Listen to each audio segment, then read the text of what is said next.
On a bright rainy night, the main character was thinking about life with despair. As the maid tried to bring her to her senses, she wondered why fate had treated her this way. As a result, the story of the 4-year battle with the disease comes to an end. Her husband's business went downhill about 5 years ago. Over time, everything disappeared. Even at one moment, it was difficult to get food. The thoughts of the main character were filled with not dying of hunger.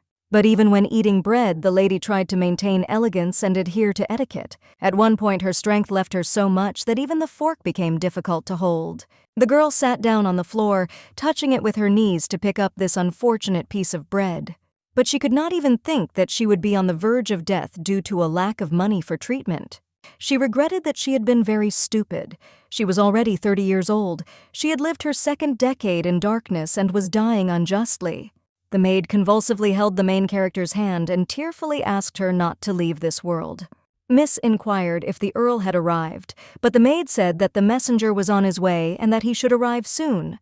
A husband who is not with his wife at the time of death, due to the fact that she does not have children. Even a burned family remains a family, and therefore the spouse needs an heir. 3 years had passed since their marriage, and the Count treated her as a villain who was to blame for everything. Then why did the spouse walking left and right not have a bastard? But there was a reason why they lived together for more than 10 years and did not divorce. It was the family of his wife, who regularly sent money for the squandered Count. At the time they married, her husband was a promising, profitable owner. The work concerned jewelry. When the business faltered, the husband invested all his money in land in a neighboring country for diamond mining. After the study, it turned out that not only were there no diamonds on it, there were only a pile of useless stones. As a result, now they live in a shabby house without normal servants. In the eyes of the main character, you could see a terrible regret about her life choices, and in this dark time, an old friend, Princess Grint named Daisy, came to her. Their relationship was so strong that there was not even such a formality as permission to enter the room. The lady was extremely surprised that her close friend decided to keep her promise and visited her.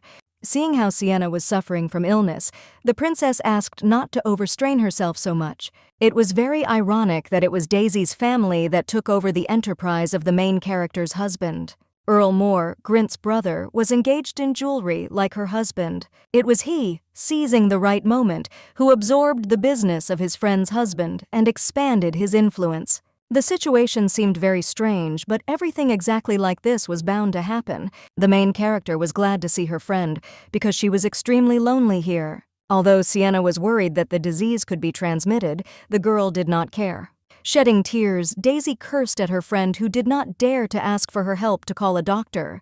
But she didn't want the lady not to be seen in such a state. Sienna sent everyone out of the estate, and then her friend's voice changed abruptly. She was curious why her friend was going to die now, because she was having fun watching her. Daisy sighed in frustration and said that the heroine did a great job as a bridesmaid.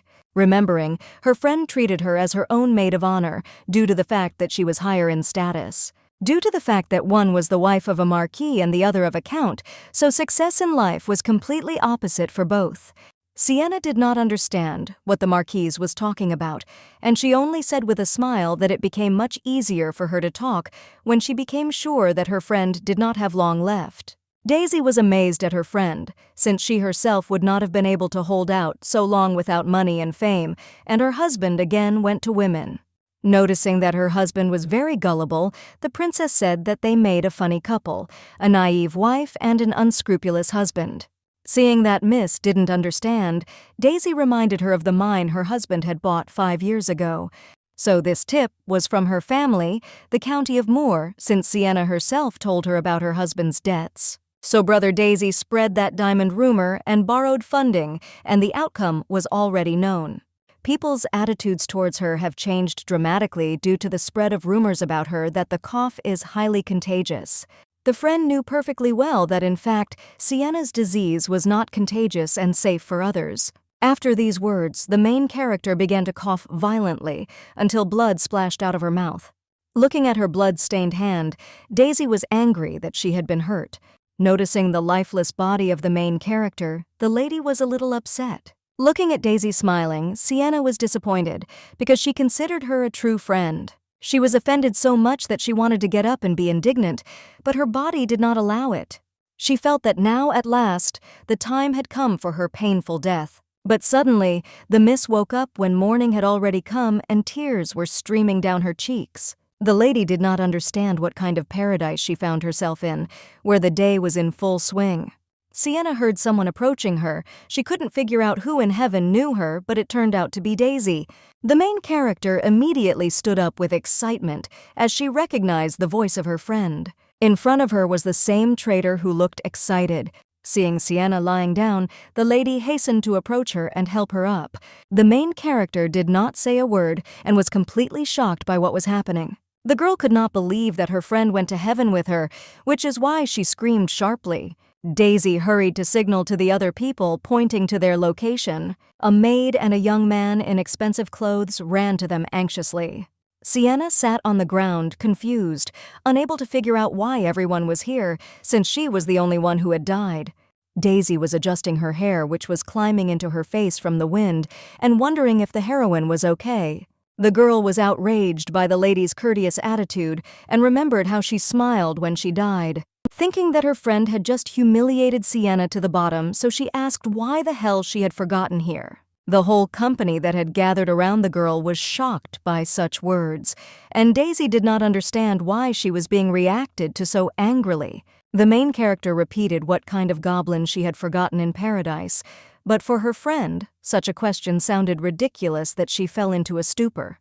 Sienna asked Nancy and Lord Volta to explain what was going on, but instead Daisy ordered the lady to be taken to her chambers and a doctor called. The girl was shocked and confused because her friend pointed her out to people as if they were someone else's servants. The heroine was indignant to herself, noticing the character of her friend, and did not understand why she saw it even after death, and Lady Grind insisted on an examination, asking to lean on Lord Volt. Sienna was so shocked by the lady's behavior that she screamed loudly. This whole situation took place in a beautiful ennobled garden with different plants. The girl sat and thought, but did not understand anything, and began to assume that she was going crazy. But she stopped Volta with a gesture. Sienna assured that she was fine and there was no need to lean on the guy, because she could also walk. The lady saw the hat lying next to her, and Lord Bolt decided to find out if the lady was really all right and could walk. The Marquise was clearly displeased with such care over her and looked menacingly at the helpers. Daisy was worried that the lady had fallen from such a height and could get hurt.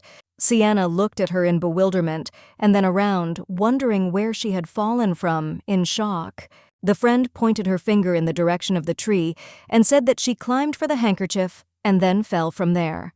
Sienna thought that she would have done so before because climbing a tall tree to get Daisy's handkerchief was a common thing. But she did it at 18, but if you think about it, her friend looks younger. A deathly silence fell in the garden. Only the sound of the murmur of water near the gazebo was heard. The lady then remarked that Lord Bolt had also become much younger, but she could not believe it. Daisy decided to ask if Sienna had accidentally hit her head when she fell. The main character shouted to herself that this could not happen, and she dreamed of all this. The lady fainted from emotions, and everyone around her became worried. Someone ran for water, and Volt carried the girl to the chambers. When Sienna woke up, a friend brought her papers, because of which the heroine was shocked. The girl clarified that Daisy claims that it is now 420, and she confirmed this and asked if the lady did not need to call a doctor. Sienna said that the doctor would not help here, but she thought to herself that since she was experiencing feelings, she was definitely not sleeping. Daisy politely said that it might seem like there were no injuries, but anything was possible, especially since she had fallen hard from a tree. Sienna analyzed in her head that she looked too normal and went back 12 years, and then asked if her friend was very worried, to which the lady replied that of course she was worried because the heroine was hurt. The girl angrily wondered if Daisy wanted to make her a bridesmaid this time, and she lamented about the lady's well-being. Then Sienna could not stand it anymore and rudely asked her friend to be silent, clinging to her hair. But she did not understand anything, only asked what the victim had just said, which made the heroine repeat her words. Immediately, Sienna clutched the girl's dress with her hands, whispering that if she decided to mock her, she would have been silent to the end and would not have told her almost dead about it. Daisy did not understand and asked what her friend was doing, asking to wake up, and the heroine only cursed in response. Lady Pilot Whale stood there with tousled hair, asking what she had done wrong and what Sienna had thought of her. It turned out that it was just a fantasy of the main character, so when I came to my senses, I saw a worried Daisy who was interested in what the victim was thinking about. Her friend gently touched the girl's shoulder, but she was hit sharply on the arm, which made her look at her reddened fingers in bewilderment. Sienna sat thoughtfully in bed and apologized in confusion that she did not know what she was thinking. The main character pondered that if this is really the past, she will not be able to go back, and Daisy began to suspect that something was wrong with the girl, and she did not look great.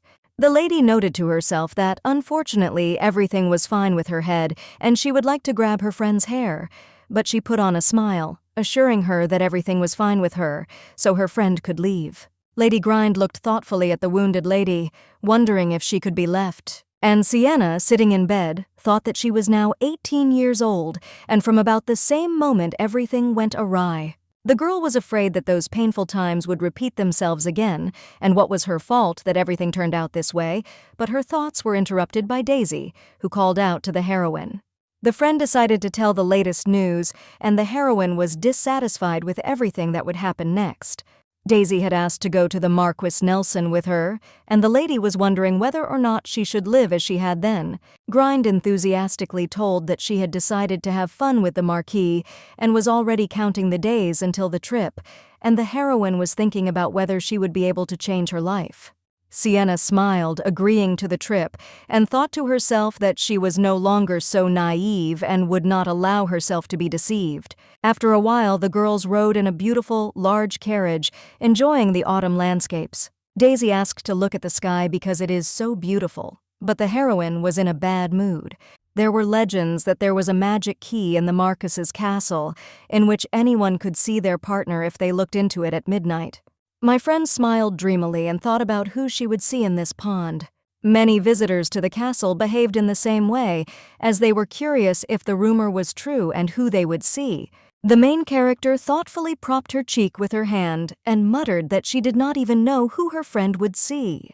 Last time, Sienna and Daisy did not see anyone there, but the lady's question deduced from her thoughts who the girl wanted to see. The heroine wondered who she wanted to look out for in the pond, and also thought about what her friend needed to learn. Then she came to the conclusion that Daisy lacks active attention to her prospects. Previously, her partner was meant to be a family, and Sienna thought that there was no point in such a wedding. As a result, according to this calculation, the main character married the Earl of Page. In the meantime, Daisy wanted to contact Prince Grint. Sienna thought about what would happen if she interfered with her friend's plans this time. The girl laughed in her thoughts, which made Daisy ask what amused the lady, or maybe she remembered something good. Sienna decided that she wanted to prevent her friend's vanity. They were very much looking forward to the onset of tomorrow with great impatience. Sienna stretched out on the bed, getting ready for bed, because she was very tired from the carriage ride.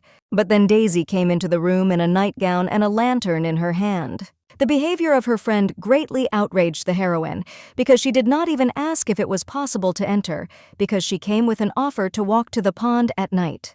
They say that you need to look there in the full moon. In her thoughts, the lady remembered. Then the girl was stupid, so she wanted to show and tell everything. At this point, Sienna pleaded that she was not feeling well, dramatically putting her hand to her head. But Daisy suspected that this was just an excuse because she couldn't get sick so suddenly. The heroine referred to a fever and asked to rest, to which the friend thoughtfully agreed.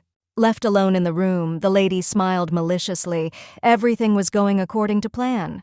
Sienna knew that in the future she would meet one of the two princes of the state of Bayland, or rather, Prince Harrison. It was here that the main character met him, although then she did not even imagine who he was. Miss instinctively went to save him as he was covered in blood and unconscious. Then she could not really think about anything, seeing the wounded man in front of her. Daisy was very frightened, and her friends were shocked to see blood pouring out of the guy's mouth. The main character sincerely believed him when he said that he was from a simple family. The young friends were shocked when they found a letter with the seal of Prince Fabian. It was an invitation to a date, and my friend hurried to immediately take advantage of this moment. She aimed at the place of his bride, but surprisingly there her friend met the Earl of Grint, whom she married. Because of this, Sienna did not understand. Daisy had absolutely everything, but she still took away her husband's company and destroyed the image in society. The next morning, the main character was the first to find herself in the dining room. A few minutes later, Lady Daisy hurried to join her. Sienna answered very timidly, holding back her anger, which made the girl scold herself for doing so subconsciously. The main character decided to ask a lot of questions, but, as always, she was answered very briefly. Daisy told about her exit with Julie, but she never found anyone. The lady wondered if the maid had seen her partner in the spring, to which she laughed and agreed, pointing to Miss Sienna's grandfather. Daisy wondered if the maid had seen the face accurately, and if she knew why no one had appeared the day before. The girl really wanted to find out the secret, with the help of which you can find out your betrothed. As it turned out, only on a full moon you can see this, but Sienna, smiling mischievously, was sure that her friend would not succeed. The main character recalled when exactly she left the table for the street, because it was today that the miss met the prince. Remembering his appearance, the lady remembered what seemed to her it was difficult to find an approach to him, since he did not particularly express emotion. The guy was very handsome and observed manners, which is why Daisy drew attention to him, even when he introduced himself as a commoner. But now, thinking about that day, Sienna wondered why the prince had winged the status and come to the marquise's castle. Seeing how the main character just picks at it instead of food, her friend wondered if she was not hungry. The girl immediately realized how awkward she herself looked because of her thoughts. In order to somehow explain her behavior, she nevertheless said that today she really did not really want to eat. Her thoughts were still filled with curiosity to find out the reasons for the prince's visit, and therefore decided this time to agree to his invitation. Seeing her friend leave, Daisy chewed quickly and said that she didn't really want to eat too and asked him to wait for her for a while. While Sienna was thinking about which of them should offer a walk, Miss had already done it for her. The main character now remembered that the initiator of this walk was her best friend. Making a feigned, joyful face, the miss laughed in her mind because she knew what was going to happen. Going out for a walk together, after a short time, Daisy said that she could no longer walk. Sienna looked at her in surprise, as she did not understand what she was doing, because they had only left 10 minutes ago. The main character has now guessed why the girl behaves so awkwardly. Asking the main character to go further, Miss invited Volta to sit next to her. This angered Sienna that her guard was being commanded by her guest, who had no power over him. But this only smiled at the lady, and she allowed him to stay since everything here was completely deserted and nothing could happen. And then she walked away from them so proudly and hastily, without turning back for a second. After all, she was all right, even though her friend would rest there for eternity, because she already knew who she would meet here. Miss spent some time to find the very place and finally found the guy lying on the ground. Sienna tried to behave as calmly as possible because she knew that the prince was alive. The girl timidly and awkwardly approached the immobilized guy, who did not move even despite the noise. Although the man was dressed like an ordinary traveler, only by his appearance one could understand his unusualness.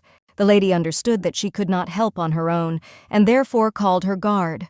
The guy was very excited and surprised because he did not understand what could have happened. After examining and turning him on his back, the guard was curious about what had happened here. Sienna explained that this strange guy was lying there all alone.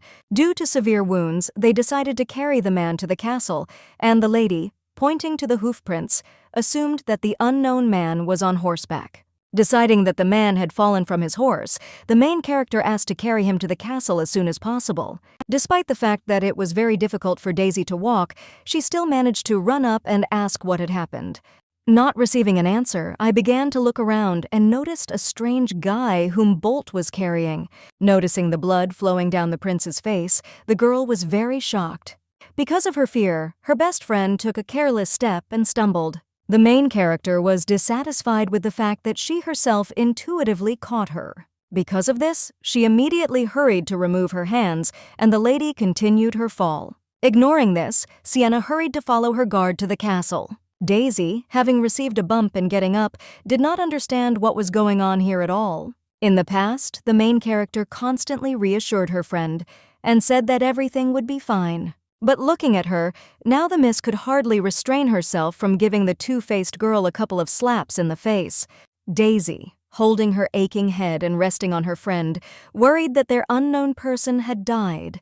Sienna asked the girl to be very quiet because they now have a sick person. After all, she was no longer going to accept the outward innocence of her best friend's character. Hearing that their wounded guest had come to his senses, the lady immediately hurried to come to him. Looking at the door, the guy felt terribly embarrassed by this situation. The girls gathered together to find out if the master was better. He wanted to know where he was because the feeling of awkwardness did not leave. But a severe headache suddenly made itself felt again.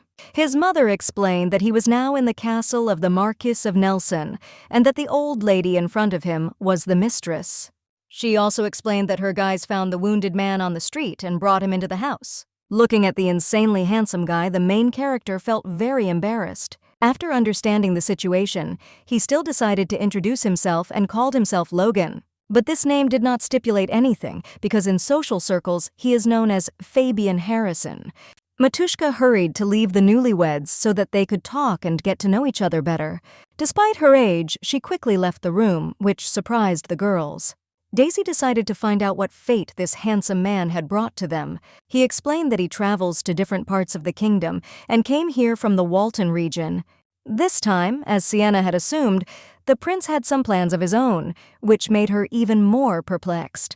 Apologizing for her tactlessness, the best friend decided to find out if the guy's mother was an aristocrat. She explained that Logan's appearance is so good that he does not look like a commoner. But he raised his hand and explained just the opposite and declared that he was a commoner. Looking at this picture, the main character was only once again convinced that everything was happening as it was then. Sienna knew perfectly well what Daisy would say next, and this was the height of trouble. After all, she said that the guy behaved very unusually in front of representatives of the aristocracy, and so the best friend believed that Logan was also an aristocrat in front of them. There was a good reason why Sienna remembered this moment so vividly, because it was the first time she had seen a new side of Daisy. Namely, the dislike and anger that the commoner leads, so unshakable in front of her. But pulling herself together, Miss said that there was no need to apologize, and she was not one of those who strictly adhered to the hierarchy. The main character was outraged, because she understood that no one would be comfortable looking at the expression on Daisy's face. Sienna knew that the duplicitous miss was very mistaken now and spoke to him too ill-mannered. The lady was surprised that the guy could afford to travel, because even the servants in her house could not even dream of such a thing. The heroine was amazed at Daisy's words and did not understand how she remained silent then and just followed what was happening.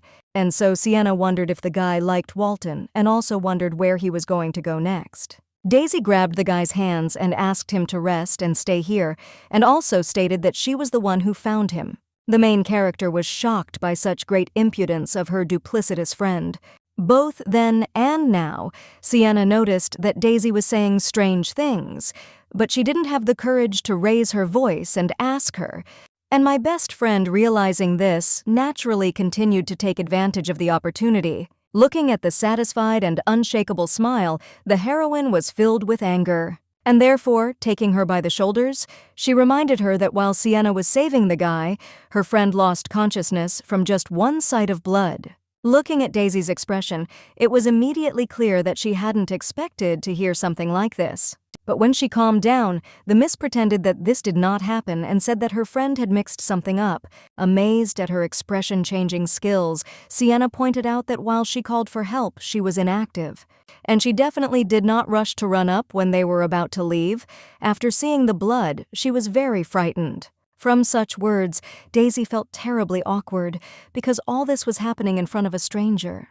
Sienna said that perhaps her friend's memory was knocked out due to fright, because it was the main character who found him, and Volt took him to the castle. Covering her mouth, the duplicitous woman pretended that she was being slandered. Looking at the prince's sharp and sullen face, the lady assumed that it was because Daisy had been caught in a lie. Having calmed down, the friend said that in any case she wanted the guy to lie down and rest. Logan refused this offer, as he did not want to stay in the Marquis's castle. Daisy was displeased that her good intentions were being abandoned, and so she pointed out that it was not good to refuse a nobleman. Outraged that the guest was in charge at her grandmother's residence, Sienna said that she would talk to her grandmother so that she could provide a room and a horse. After all, the main thing in this castle is Granny, and therefore you need her permission. The guy's face immediately changed from sullen and irritated to more relaxed. Smiling, Logan said that he understood everything and apologized for bothering him. After that, grabbing Daisy's hand, the main character said that they would hurry to leave him so that he could rest. But instead of going straight to their rooms, the friends stopped in place as soon as they walked out the door. Sienna laughed because she was watching the expression on her face that she had only seen before she died. Grabbing the main character by the hand, the girl decided to talk about something. But when she broke free, the lady only laughed and agreed because this was exactly what she wanted. After that, they decided to move away a little longer so that no one could hear them.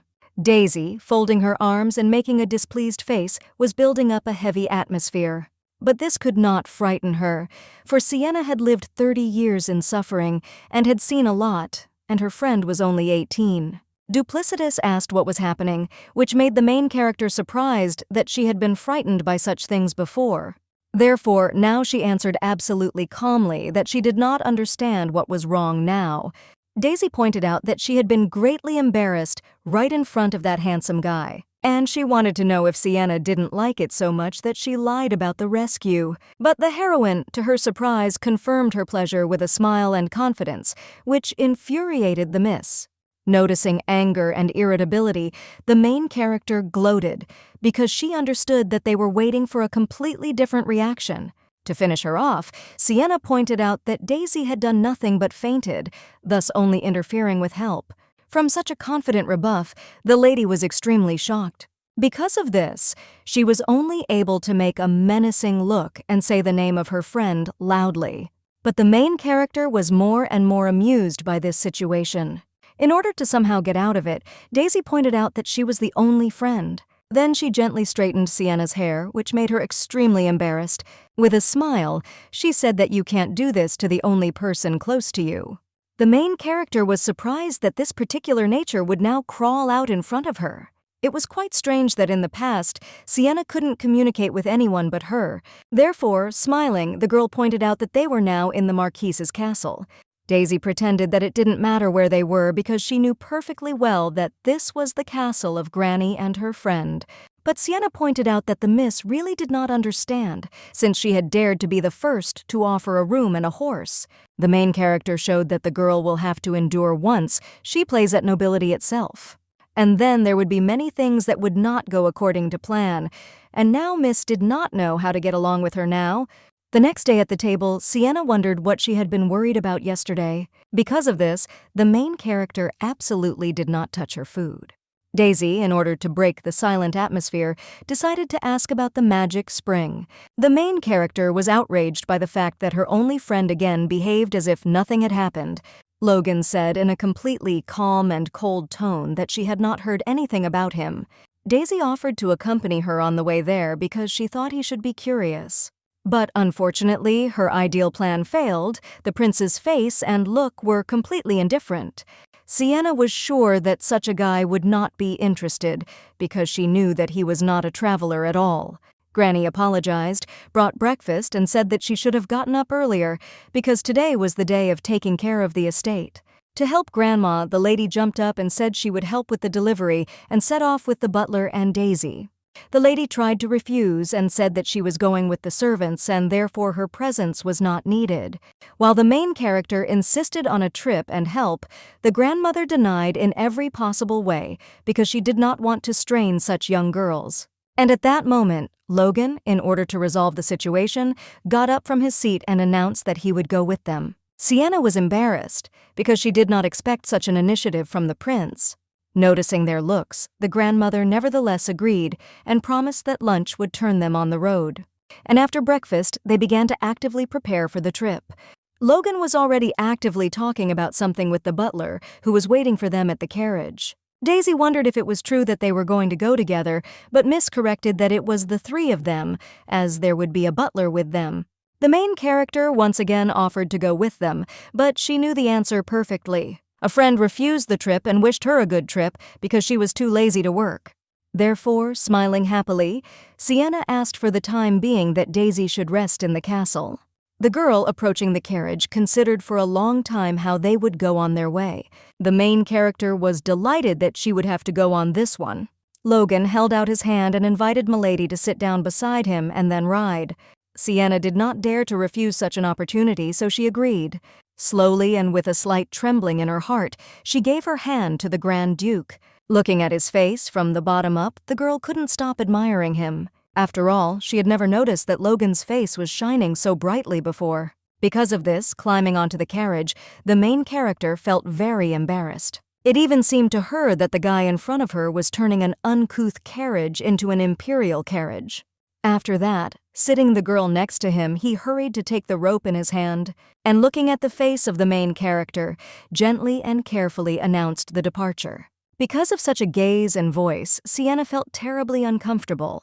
Traveling was a lot more fun, but Miss was worried about whether the guy was overzealous. When he was almost done, the butler said that he would go to turn the carriage around, and Logan asked him not to worry, because they would all finish and meet at the castle. The main character asked not to overload herself so much because he is still recovering. Looking at how the guy works, Sienna assumed that this was the first time for him. Although the lady was looking at the plan of all things, their eyes caught sight of each other in an instant. Coming closer to the girl, Logan said that there was only one house left to deliver the goods. They had to go to the top of the nearest mountain, and then they would finish their work. The prince, together with the main character, carefully studied the plan, as they did not want to miss anything. Looking at Logan, who was sweating heavily, an embarrassed Sienna decided to wipe his sweat with her handkerchief. But the girl insisted on this and asked him to stand still, which is why the guy had to kneel down to make the lady more comfortable. It was evident from the prince that he was very tired, for his breathing was heavy and his body was staggering. Looking at Logan's flushed face, the lady wondered why her hands were shaking so much. Still, though she was terribly embarrassed, Miss began to wipe away the sweat that was pouring from the boy. Logan twitched a little, which is why he immediately apologized, explaining that he was very worried. Because they had touched the logs a little, Logan wondered if the mistress had hurt herself, and his ears turned red. After all, if you close your eyes to the shaking hands, then everything was fine. The main character offered to go further, to which the prince said that only after he had shifted the logs. Remembering that she had to finish everything carefully first, the lady felt a little lighter and relaxed. Sienna's smile made the man even more embarrassed and blushing because she bewitched him. After a while, they reached a secluded house in the forest. The man who came out of there explained that he himself was a woodcutter, and therefore he had already prepared firewood. The main character apologized for the mistake, but still asked to accept their firewood, which they brought. On her way back, Miss thought about it, because she knew that Granny was checking her documents and could not be mistaken, so she decided to tell about it when she returned. After all, it was a woodcutter's house, and there was no point in visiting him and helping with it. Miss apologized for the fact that because of their mistake, the guy had to work once again and the road was steep. But before she could finish her sentence, the girl stumbled and began to lose her balance and saw only the earth approaching her face. Logan was afraid that the mistress might be injured and immediately hurried to catch her. Because of this, he abruptly hugged and pressed him to himself so that the straw hat flew off and flew in the wind. The guy managed to cover with his body to save the miss, but he hit his head on a stone. When the main character came to her senses, she noticed only a man in abrasions protecting her body. When she got up, Miss still felt little pain from the blow and was puzzled by what had happened. Logan, despite his serious condition, the first thing he did was to find out if the lady was okay. Miss pointed out that this was not the time to worry about her and hurried to find out if he had broken anything. Getting up, Logan stated that he was completely fine and it was good that they fell near the end of the stairs. He was bleeding, and the guy was still saying that it was not scary, but Sienna was in a panic as she was aware of the seriousness of the wound. Asking to stretch out her palm, the main character bandaged the wounded hand with her handkerchief. Logan came to their lands and was injured twice, which made her uncomfortable. Even for her, living a second life, such adventures seemed too much. Miss hoped that nothing would happen on the way back and everything would be fine. But, unfortunately, as if for evil, heavy rain has fallen, showing that not everything is over yet. The young man, stretching out his hand, noticed that the rain was getting heavier and heavier with each passing moment. In the evening, although they were very wet, they were still able to make it back to the castle. The main character, wiping herself with a towel, thoughtfully watched what was happening on the street. Then she heard someone approaching her from behind, which made her embarrassed. It would be Logan with his arm bandaged, staring at it with a mysterious look. He asked the lady if she believed that there were partners destined by fate. Hearing this, the miss did not even understand at first what the handsome prince was talking about, but she did not consciously cry out and was very embarrassed by this. Seeing such a reaction, the guy with a straight face repeated his words once again. The girl was surprised because it was too romantic for a person who does not show emotions.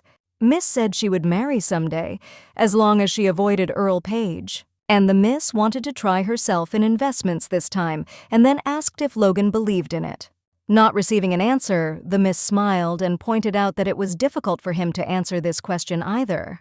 Then she turned away her shy gaze and a magical atmosphere hung between them. Looking at the magic spring on a full moon, Daisy was embarrassed that she hadn't seen anything and decided that Granny had messed up. The main character decided that only the name of this source remained from the magic. But she was more interested in the fact that Logan was staring so intently, and at that moment, exactly in the place where the guy was looking, there were ripples. The boy remembered his childhood, when he overheard his elders about his father. They were all waiting for His Majesty's return, but the people were not sure what was causing the anger. The table was beautifully decorated and full of a variety of dishes. Because of the trembling in his hands, young Logan could not eat normally. His mother swore that the child was already dropping the fork from his hands. The boy apologized to her, but Madame only stated that he had no right to eat in front of her. Locking up her son, she wanted him to suffer and be punished, even though Logan apologized. The woman was indignant that her son was insanely similar to his father. Mom said that he was disgusting and could not look at him. The child began to cry. Looking at their family, the ignorant man saw only an ideal picture in them. Ladies looking at them, many were jealous, because of which they were angry and gossiped. Logan's mother clearly liked this very much, as her mood immediately rose. And their child restrained himself with all his might, so as not to show his emotions. The maids worried that the boy was spending more and more time in bed. He wanted to hide from all problems and therefore constantly cried in his chambers. In the palace, constant shouts and indignation were heard because of the constant adventures of the prince. The maid tried to calm the boy down and asked him not to listen to all this and just to sleep. One day, his mother could not stand all this and decided to commit suicide. The child was shocked to find the body of his lifeless mother in the bathtub. The maids were immediately alarmed and tried to cover the child's eyes. Such a blow was very critical on the child's not yet strong psyche. Time passed and His Majesty turned into an already known insensitive prince. He was reminded that His Highness would soon be 24 years old. The rest of the people at his age were already marrying and having children, which made the servants worried. Smiling, Logan said that his confidant spoke as if he were a mongrel cable. Such a phrase could not shock the faithful servant, causing him to shudder. He asked to choose from the proposed candidates and pointed out his concern for the heirs of the family. Taking a look, the adjutant said that in one of the Marquise's estates, there was an amazing spring showing his partner. This did not bother the prince very much because he was not very interested in marriage. The guy explained that his master would not lose anything if he checked whether it was true or not. It was for this reason that Logan entered the Marquise's domain. He was indignant that he had gone so far to believe the adjutant, but still, suddenly the rumors about the magical power of the spring are true, and he will show the one who is destined for him. After watching the first moment, the guy did not see anything and was only upset. But suddenly an image of a girl he did not know appeared in front of him. Logan was very embarrassed and discouraged because he realized that the spring really worked. The next day, the girls and the grandmother helped to get ready and see off the guest. Daisy said that if Logan was in the capital, she promised to have a sumptuous dinner that he had never seen. The main character wondered if they would ever see each other again, to which he said that this would happen if it was the will of the goddess of fate. Miss remembered how yesterday the guy looked into the lake and probably did not see anything, and he was upset, so she laughed. Sienna apologized to him, and Logan only said that everything was fine and did not know how to thank them because they even provided him with a horse. Daisy said that she was very sad since she never got to have a proper conversation with such a tough guy. A friend told me that this time, upon arrival, Viscount Watson's daughter decided to introduce her fiancé to them. The duplicitous lady laughed and said that there was no point in imagining a man to whom she had not yet become engaged. The main character in her thoughts belittled so that she would not get her ex-husband. As she was preening, Sienna asked why her father had called her to him. The maid reported that she did not know anything and saw only from behind the only thing that a young guy was next to him. Blushing and laughing, the girl decided that Logan began to act so quickly and forcefully. But unfortunately, when she entered the room, she saw a painfully familiar back. She did not understand what was happening here because there was nothing connecting them yet. After all, in the room sat the hated to the point of terrible pain count page. The main character did not understand anything since there was no such situation in the past. The lady suggested that it was possible that George had visited them before, but this time, because Miss had returned to the manor earlier, they had crossed paths. Pretending to be glad to meet him, Sienna cursed him because he did not show his nose until his death. My father told me that the Count was engaged in jewelry made of crystals and therefore invited him to order for his mother's birthday. Exhaling, the lady finally realized that this had really happened in the past, but she did not understand why she was called this time. The guy said that Miss had come to them at the right time, and therefore he wanted to talk to her about something. Seeing this, the father hastened to leave the young couple alone, to which Sienna was against it. Due to the fact that the main character was left alone with her hated ex-husband, she was very excited and looked away. As she drank her third cup of tea, Miss wanted the guy to speak faster so that she could finish everything and get away from him. The guy said that the lady was much more beautiful than they said, and when the Miss heard this, she exhaled. After all, these words were exactly the same as the last time before forcing the engagement. The guy compared the beauty of the lady with Countess Moore, praising the main character in every possible way. Deciding to parody and repeat the style, Miss said that the difference from what she had heard was that Paige had a rather narrow waist. Then she finished off that the waist was like a corset, not knowing how men were, but the girls would definitely be jealous. Miss pointed out that she wanted to give him a compliment and hoped that he was not offended. Still, she wanted to know what the Count was going to talk to her about. Making a thoughtful expression on his face, the guy made a short pause. Clearly tuning into faintness, showing embarrassment, he bowed down before her. After that, grabbing his hand, he said that he hoped that they would have a valuable relationship. The maid could not hide her surprise from such a surprise and shock, and the main character even spat out the tea that she had just drunk. Sometime after that incident, my best friend was waiting for a carriage. Her face immediately showed irritability and strong discontent. But she immediately calmed down and laughed, saying that Sienna was a little late today. And it was cold outside, but Miss was still late because there was one unspoken rule in her relationship with Daisy. If they go somewhere together, then it is the main character who takes her. Sienna pointed out that if her friend thought she was very late, she could go first, because there were carriages in the Count's estate. Daisy replied that she saw no point in doing so, because she was sure that they would come for her. After that, the Miss noticed a new necklace on the main character, which she received as a gift. Making an innocent and unknowing face, my best friend decided to find out who it was from. But instead of a clear and complete answer, Sienna only said that it was from a man. And in my thoughts, I understood that it was more accurate to say that it was from Daisy's man. On the way, the lady again remembered the ill-fated recently arranged meeting. The main character, having heard about a valuable relationship, wanted to clarify what exactly was meant. As it turned out, all this was in order to organize a successful engagement with the daughter of Count Moore.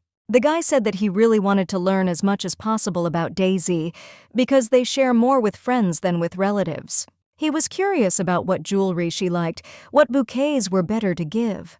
Sienna said that in principle she could help, but did not know if her friend wanted it. The guy immediately asked what the girl wanted to get in exchange for such valuable information, and he promised to repay her, which greatly surprised the lady, since she knew that he was famous for great miserliness. He explained that his family has been in the jewelry business for quite some time, and he has a special gift for Sienna. Joyful, seeing the interest, the guy whispered if the lady had heard of blue diamonds. After that, he took out a chic necklace, completely decorated with them. Miss was immediately angry because she remembered that in a past life he gave her a fake, and the real jewel he gave to some girl. He promised that if he was helped with Mrs. Moore, he would give this necklace as a gift. As it happened, Miss decided to help George, for she knew that Earl Moore's business was far more prosperous. And after a short conversation, Paige sent a gift with a letter after a while. The letter, as it turned out, was not from him or Logan, but from the Earl of Grint. The maid was immediately surprised by such a luxurious necklace, but the miss reassured that she had made a deal with someone. The maid was surprised and amazed that the lady was making some deals. As it turned out, the gift looked much better than expected.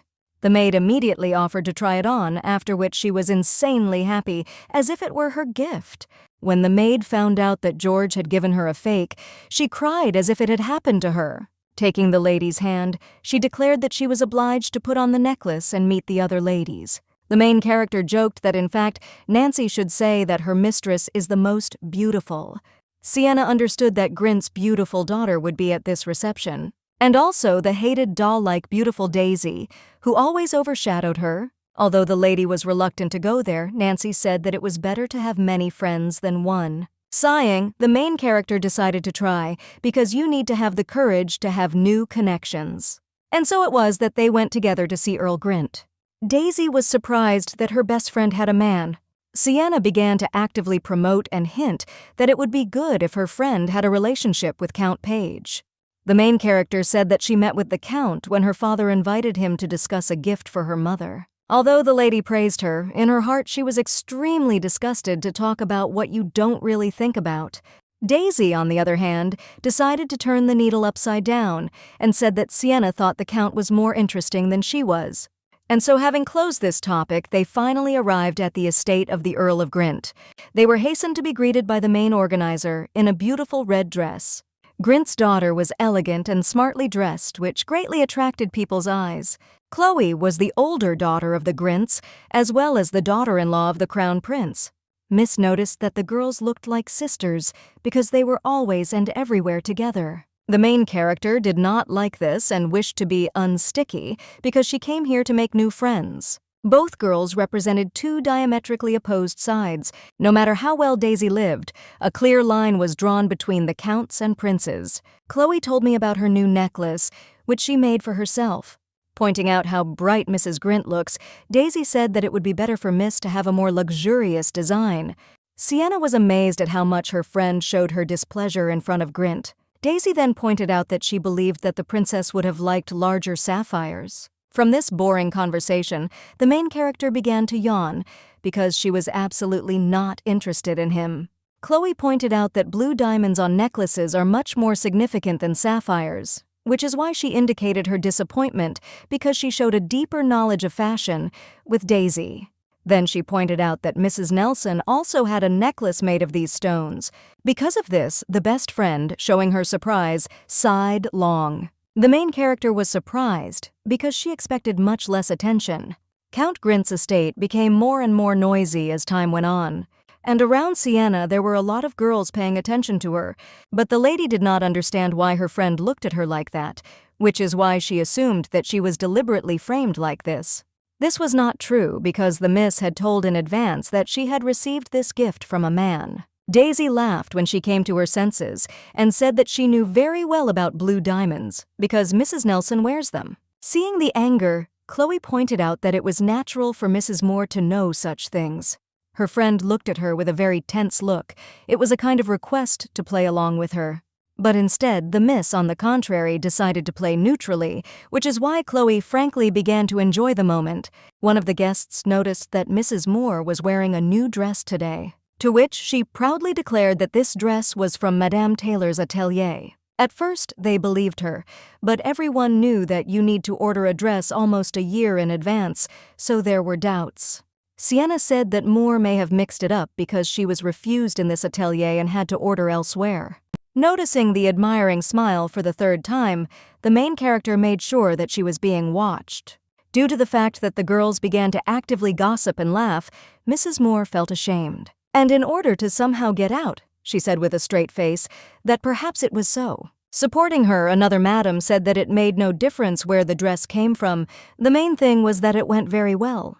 After that, she decided to ask Mrs. Watson, who was supposed to meet with the groom. Noticing the great embarrassment, Miss Sienna caught herself feeling that it was a lot of fun to communicate together.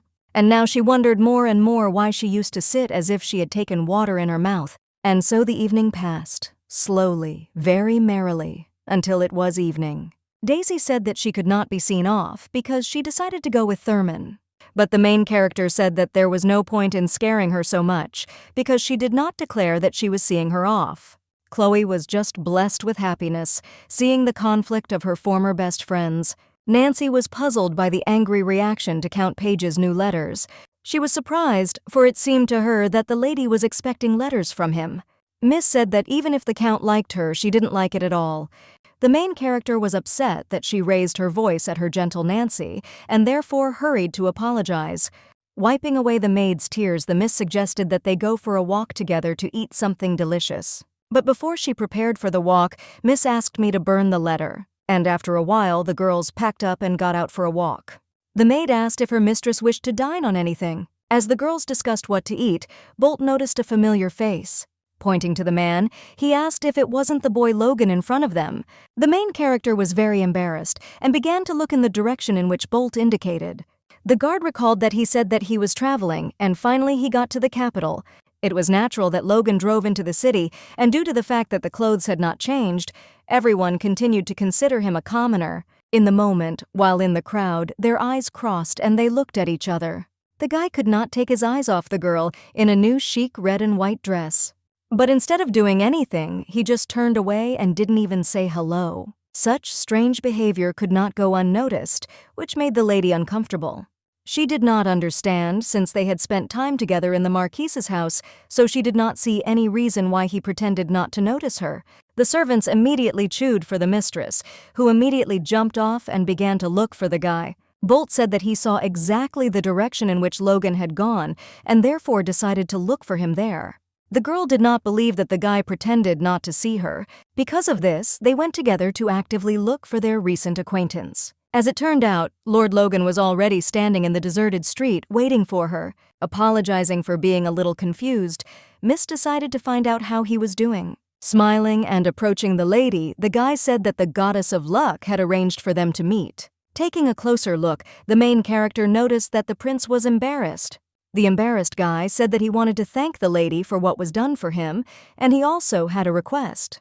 Logan said that he could not just meet with a mistress from the family of aristocrats. Sienna was surprised because she felt an inexplicable feeling in her heart. The guy invited the lady and her companions to dine to talk in person.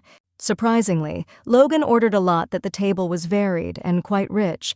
The main character felt awkward because she was treated to luxurious dishes, but at the same time they pretended to be a commoner. Their gatherings were actively and attentively peeped at by the servants. The girl was very embarrassed because she felt the eyes from behind, but still asked what kind of request she was. Sienna was in anticipation because it was obvious that the guy had been preparing for a long time, but he said that he was interested in magic. With this stupid phrase, Logan spoiled all the tense and mysterious atmosphere between them. Therefore, he travels to places in search of some kind of magic. The guy suggested that perhaps the lady was interested in this because then he was shown a spring. But to his regret, Miss was a complete zero in magic but still said that she was interested in her. Well, then Logan asked for advice about other magical places. The girl confessed that she did not know any other places and offered to contact the magic tower. The guy explained that such a simpleton as he would not be able to go there. Therefore, he asked me to go with him to the court library because he thinks it will be possible to learn about it from books. After thinking it over, Sienna decided to agree, so she decided to clarify when exactly Logan wanted to go there. And now let's go back to the moment when Logan had just returned his castle. He wanted to write a letter to the main character, but his thoughts were always huddled together. But he was very embarrassed, because of which he rushed from side to side, not knowing what to do. The adjutant, noticing the strange behavior of the master, asked what had happened. The prince, although thoughtful, nevertheless said that everything was fine, but he was disturbed by thoughts. The guy asked again, once again comparing the gentleman's behavior like a cable in the spring. After these words, the adjutant expected another stern statement or threat. But to his surprise, none of this happened, and the gentleman was lost in thought again. Logan asked how he should behave if a woman appeared with whom he wanted to become closer. The adjutant explained that he had to go where the lady often went and pretend that he was there by accident. And at this point, he only realized what had happened, because of which he fell into shock.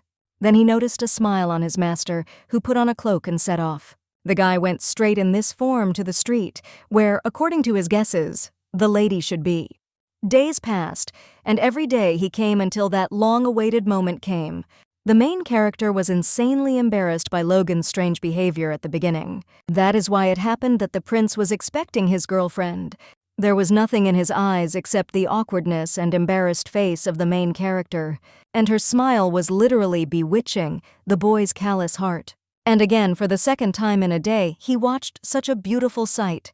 Because of this, for a moment, he is speechless and was very embarrassed looking at her.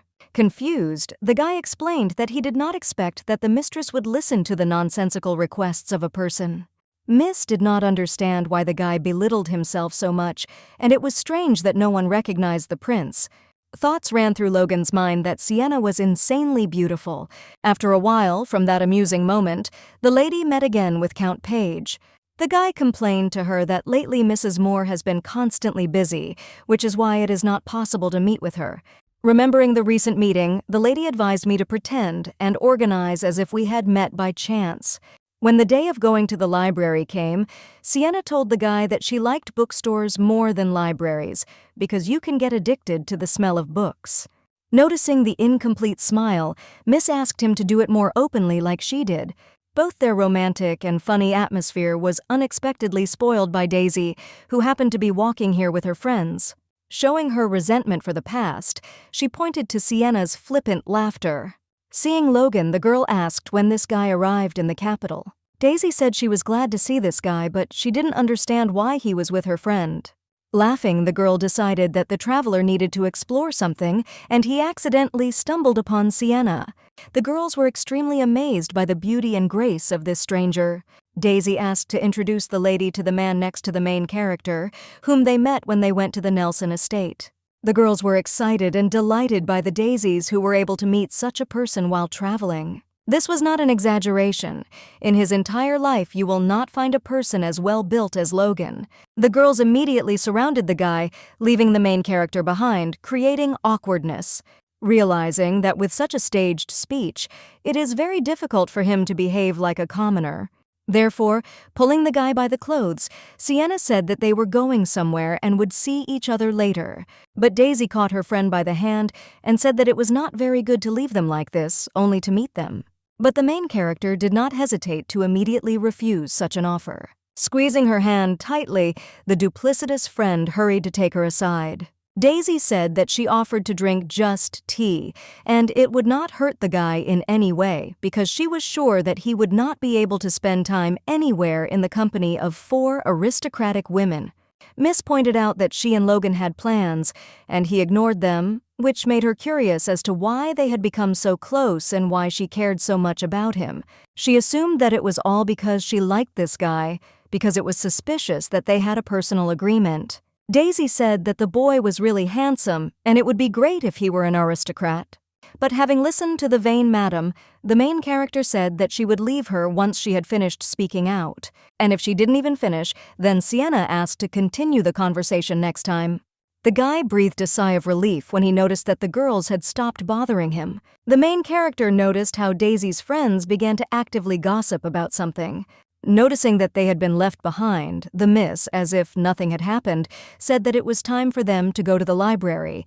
In a couple of minutes, they reached the largest local library. While the main character was collecting all the books of interest, the guy did not take his eyes off her.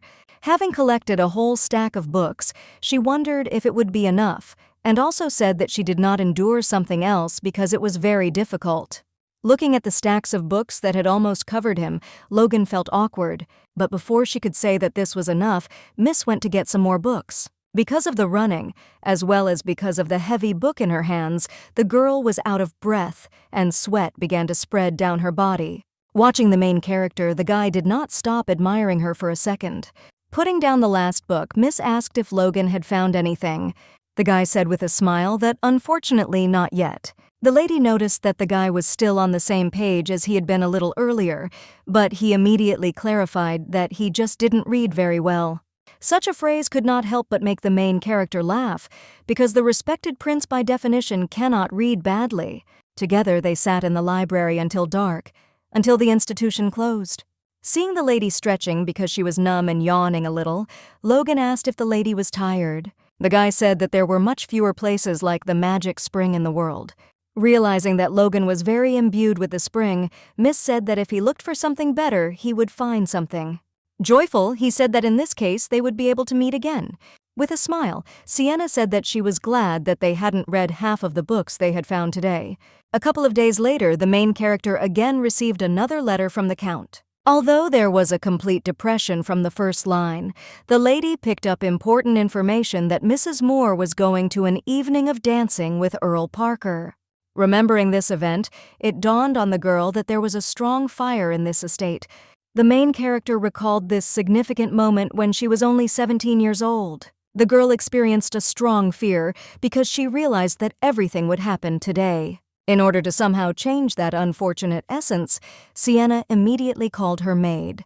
Daisy talked about that day, how everyone panicked and screamed, which made her think she would die there. And she was also glad that then her friend did not go with her, otherwise something could happen. Due to the fact that the main character's memories are mixed up, the girl is a little hung up, looking at Daisy. She had to lie that she was glad, since for the first time in a long time, they got out somewhere together. They were in a hurry for the evening, under the pretext of unwinding with their friend as soon as possible. Daisy felt doubtful, and for good reason, because in fact Sienna was only going as an eyewitness to the fire, because she believed that it could somehow help her in the future. After all, the main character had no friends, and of her relatives there is only one friend who saw the fire with her own eyes. In short, one could also learn in the newspaper that one person was killed and 10 were wounded. Although they did not know each other very well, Sienna did not leave a feeling that was unfamiliar, namely, hopelessness. Miss remembered where the newspapers had told her in which room the fire had started, but she thought it useless to wonder if she could prevent it. But the main character decided to save Heidi by absolutely all means. It turned out that before their arrival, Mrs. Grint had already met her, noting the early arrival of her friends. She remarked that she had also come for the evening, as she and Mr. Parker were quite close. Daisy noted with a smile that Chloe had condescended to greet her today because in the past it had been the other way around. Chloe, looking at Sienna and smiling, explained that last time she simply did not have people with whom she wanted to say hello. And then suddenly, from afar, a familiar voice was heard, which hurried to meet Mrs. Moore. But under the pretext that her companion had already entered inside, she hurried to leave the approaching guy as quickly as possible. The main character was worried that because of her actions, there were many discrepancies with the past. Clue noticed that Heidi was in poor health today, which is why she hurried up to the restroom. Deciding that the miss was very ill, the girls decided to visit to find out if everything was fine with her. As they climbed to the second floor, Sienna carefully looked at anything suspicious. Looking at her watch, the lady calmed down a little because she knew that they still had time. Due to the fact that it was dance night, there were no servants on the second floor as everyone was busy helping with the organization. Realizing that everything can go wrong, the last time the main character overtook Chloe from excitement, and with a worried face, slightly out of breath, he burst into the recreation room. But unfortunately, there was no one there either, which is very strange. Grint was embarrassed, but still wondered where Heidi had gone. Sienna began to worry about whether the miss was on this floor or if they should look for it in all the rooms. Chloe offered to go downstairs, but the main character, under the pretext of powdering her nose, decided to stay. Mrs. Grint thought hard about Miss Nelson's great affection for Heidi. After all, looking at it, you can see with the naked eye a strong anxiety. After finishing thinking and seeing Chloe off, the main character went to look for the missing lady. The girl began to quickly suffocate and swear at the number of rooms in this house. Approaching the last corridor, Nelson stopped abruptly because she saw smoke. She was surprised at this, for it seemed to her that it was still a long way from 8 o'clock. Having calmed down, the girl realized that the situation was not so bad yet. While the main character was thinking about what to do, she met Daisy. Looking at the amount of smoke, the girl was glad that not much time had passed since the fire. Sienna believed that her friend was now talking to the Count, but as it turned out, she had long since ended the conversation with him. The lady said that she was looking for the main character, but watched as she convulsively rushed from side to side. Daisy wondered why Sienna needed a blanket, to which Sienna replied that if the fire was not large, then by blocking the passage of air, it was possible to stop it. The friend was worried and offered to go down together and then call someone for help, to which Sienna replied that it was better to figure it out herself than to let them both die. Daisy pointed out that the room could be extremely dangerous and that she might not receive an invitation from the Earl again, to which the main character replied that she did not care if she was no longer invited. Miss pointed out that it was better not to do so because it was not the noble lady's concern. Seeing this insidious and evil face, the girl immediately recognized him because she had seen him before her death. The smoke was getting heavier, and the door to the room was already open. Sienna realized that she had no time to hesitate, and now Heidi's salvation was paramount. Before taking action, the main character pointed out that Daisy would not dare to teach her how to act. Such a phrase could not help but cause great embarrassment and shock to the miss. Covering her face with a handkerchief, Sienna ran into the room with the fire with the blanket. Approaching Heidi, the girl was frightened and worried because the smoke was already black. She hurriedly ran to the inner door, from behind which the smoke was coming out. Opening the door, the flames burst out with great force, and the lady ran behind it. To get inside, the main character covered the flames at the entrance with a blanket, which is why she was able to go inside. Entering the room, she immediately noticed Lady Coventry lying on the bed.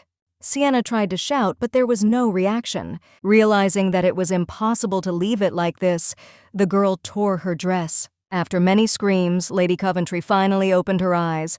When Sienna learned that she was still alive, she was immediately happy and hugged the girl. She wanted to ask Nelson, but instead she received only a handkerchief to cover her nose and breathe through it. They wanted to get out, but the door was already closed and the fire blocked their way. Coventry was worried and did not know what to do now and began to fear death. Sienna said that everything would be fine because people could hear the screams, and Daisy also went to call for help. But while they were inactive, some of the burnt furniture began to collapse. The main character realized that if they continued to stand, they could really die. Looking around, Sienna noticed a strange gluing of wallpaper on the wall. Therefore, I decided that if there are two rooms next to each other, then there should be another door. Realizing that she was behind the closet, the girl tried to push it away, but it did not work. Looking at this, Coventry was very excited, but when she was called to help, she came to her senses. Having managed to move it together, the main character began to knock on the wall to find out more accurately about the location of the door. Hearing a strange sound in one place, Miss picked up a strange crystal stone. The flames grew stronger and stronger, which began to burn the lady's skin little by little. Sienna began to beat hard with stone until a crack formed in the wall. United, they were still able to break through the thin wall. The main character suggested that Lady Coventry go there first. After that, she began to actively push her forward, but the miss constantly turned around. The flames gradually crept closer and closer to the girls. Miss Heidi was overwhelmed with fear, which made her hesitate to walk and offered to walk hand in hand. After a couple of moments, they were still able to crawl together through a small hole. Due to the fact that the smoke was now getting inside this room, the girls hurried to get up and get out of here. The main character was surprised that the door was open here so anyone could enter. The girls did not decide to think for a long time and immediately left the dangerous place. Trying to recover their breath, the ladies hurried down to the first floor. Surprisingly, the evening of dancing continued to go on as if nothing had happened. Worried, Sienna said that she needed help as there was a fire on the second floor. And just now, calm people began to panic sharply and rush around the hall. The right side of the manor flared up violently and the flames were gradually carried through the building. The main character at this time on the street calmed down the frightened Heidi. Chloe came up to them to find out what had happened to Miss Coventry since she was crying. Sienna explained that the girl was in the exact room where the fire started. Miss explained that when she came to the guest room, there were still people there, so she had to go to another one, and there was a fire. The rest of the guests, standing on the street, felt very embarrassed about what had happened. The head of the house said that he was very glad that it was possible to stop the fire in time. Heidi said that no one was hurt only thanks to Lady Nelson. Sienna was quick to apologize to the organizers because she carelessly used the gem. They immediately thanked her for such an act and were even surprised at her great courage. All the people around her were watching her intently and gossiping.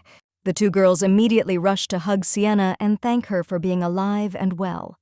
The main character did not believe in what was happening. She had never received so much attention. Everyone praised the girl a lot, which made her feel very embarrassed.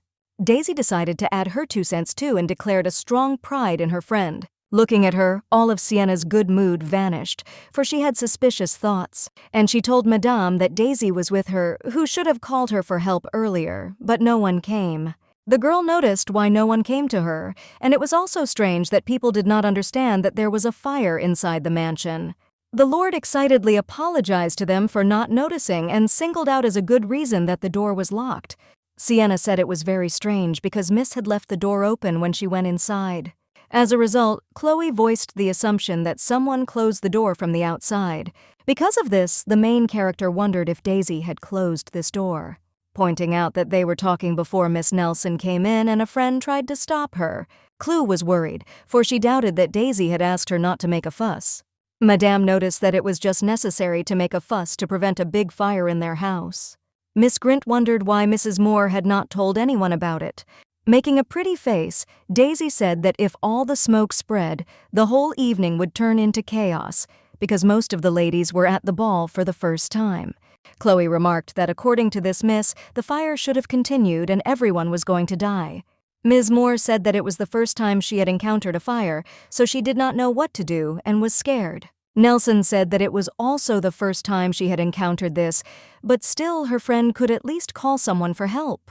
Madame noted that Daisy's behavior was disappointing because she could have made a fuss about the fire and saved a person, but instead continued the ball. Pointing out that she did not really want to continue the ball under such circumstances, the hostess suggested that everyone go home. Then she announced that she would definitely invite Miss Nelson to the next ball. Daisy quietly started gossiping about whether it was worth coming to the next ball at all. So far, the main character, on the contrary, was happy, because this is the first time she has been treated like this, and at the next masquerade ball, people actively discuss the incident. The girls were terribly interested in listening to the heroic story. The aristocrats paid more and more attention to Sienna and noticed its beauty. In the center of the hall, one couple stood out, dancing an extremely vulgar dance. Because of all the riveted looks, the main character felt uncomfortable and said that she needed to get some air. Chloe joked with her that you never knew what kind of man of fate might be waiting for her here. Stepping outside, stretching a little, Sienna finally exhaled, but disappointed that she had come here to see Daisy. Exactly a week after the fire at the Earl Parkers, the best friend did not come to the ball. The main character understood that Daisy might be very embarrassed, but she still did not even try to console her somehow.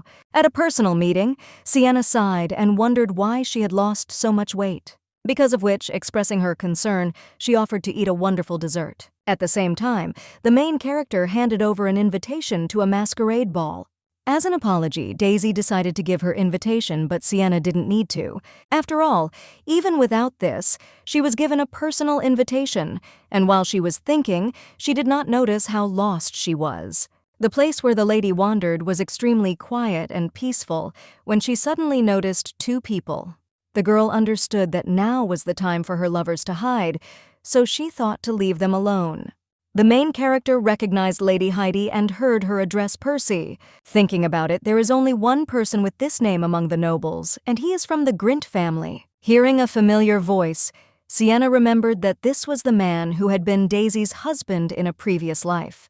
Hearing such voluptuous words towards Miss Heidi, the main character realized that Percy did not really love her best friend. Because of this, I began to worry and thought about the events in my past life. Suddenly, the lovers merged in a voluptuous kiss. Sienna blushed all over at this situation because it was too hot and felt like she shouldn't have seen anything. Indignant that she had gone out to get some fresh air, and then it became more stuffy than inside, Miss hurried to return. The main character realized that now Daisy could not become a duchess. Chloe was curious where Mrs. Nelson had disappeared for so long. Miss Grint explained that she communicates with Sienna not because of the Heidi event, but simply because she likes it. The main character said that she did not mind dancing, but no one had invited her yet. And as if on purpose, the very first guy whom Chloe pointed out approached Sienna with an invitation to dance. The girl was immediately embarrassed because she absolutely did not expect this. After exchanging embarrassed glances with her friend, Miss Nelson decided to agree to the proposal. Bending over to the lady's ear, the guy asked if this was her first dance. He said that everything would be fine and there was no need to worry, since he was also dancing for the first time. Observing etiquette, they bowed to each other. Sienna did not understand why the voice was eerily familiar. Whirling in the dance, the main character became more and more convinced that she heard this voice, until she finally remembered that she had heard him in the library, or rather, Mr. Logan's voice. Drops of sweat were falling down their bodies, and the guy's face was blushing even from behind the mask.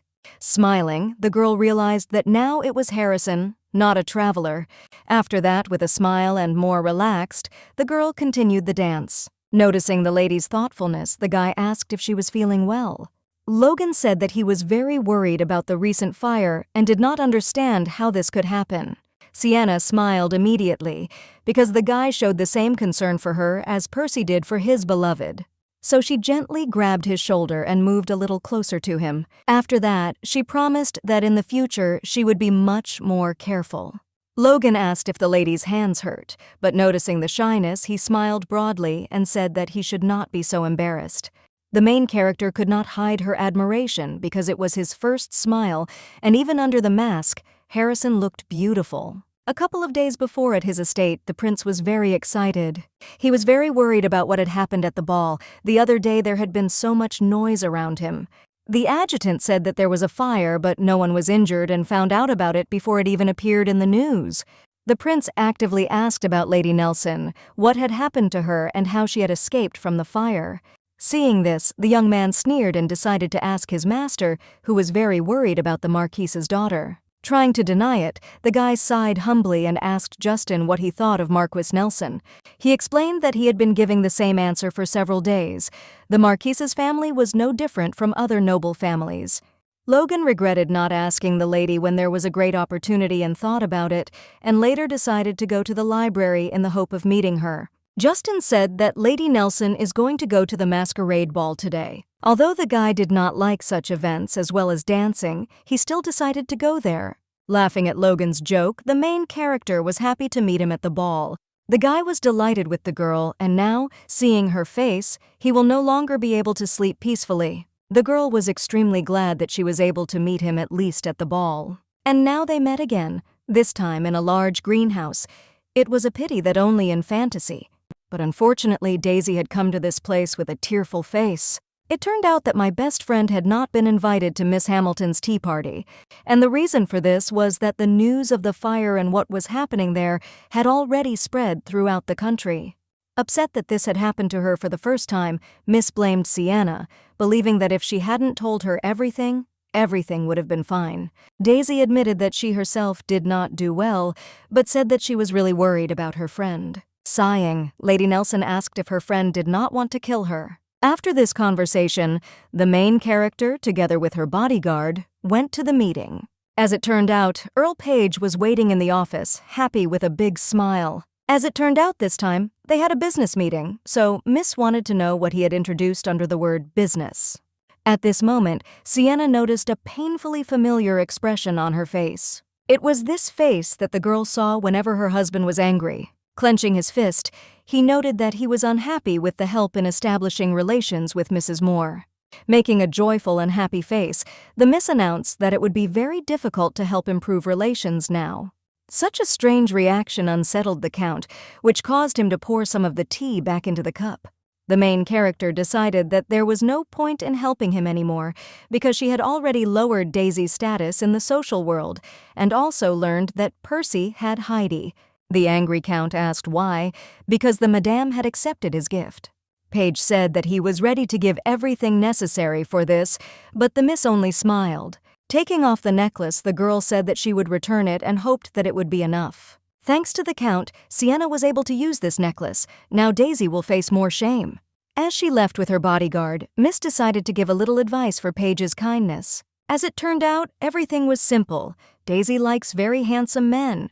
After that, the main character went to the library, where the Marquis was already waiting for her. The girl was in a hurry because she wanted to spend as much time with him as possible. A little flustered, Logan said that it had been a long time since their last meeting. Miss was a little dissatisfied because as soon as the guy took off his mask, he became tense again. The guy said that during this time he was actively engaged and searched for information on his own.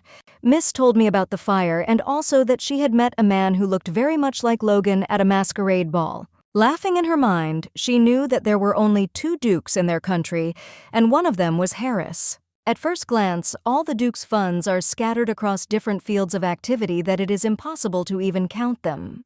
But the Miss did not say anything about Logan's lack of funds for such events and simply agreed with him. The guy began to make excuses on the way that he was not ashamed of his poverty, and because of this, he was not even embarrassed. Once inside, they began to read again and search for information about magical places. At this time, Sienna was worried and scolded herself for her memory, as she believed that she had said something stupid and embarrassing.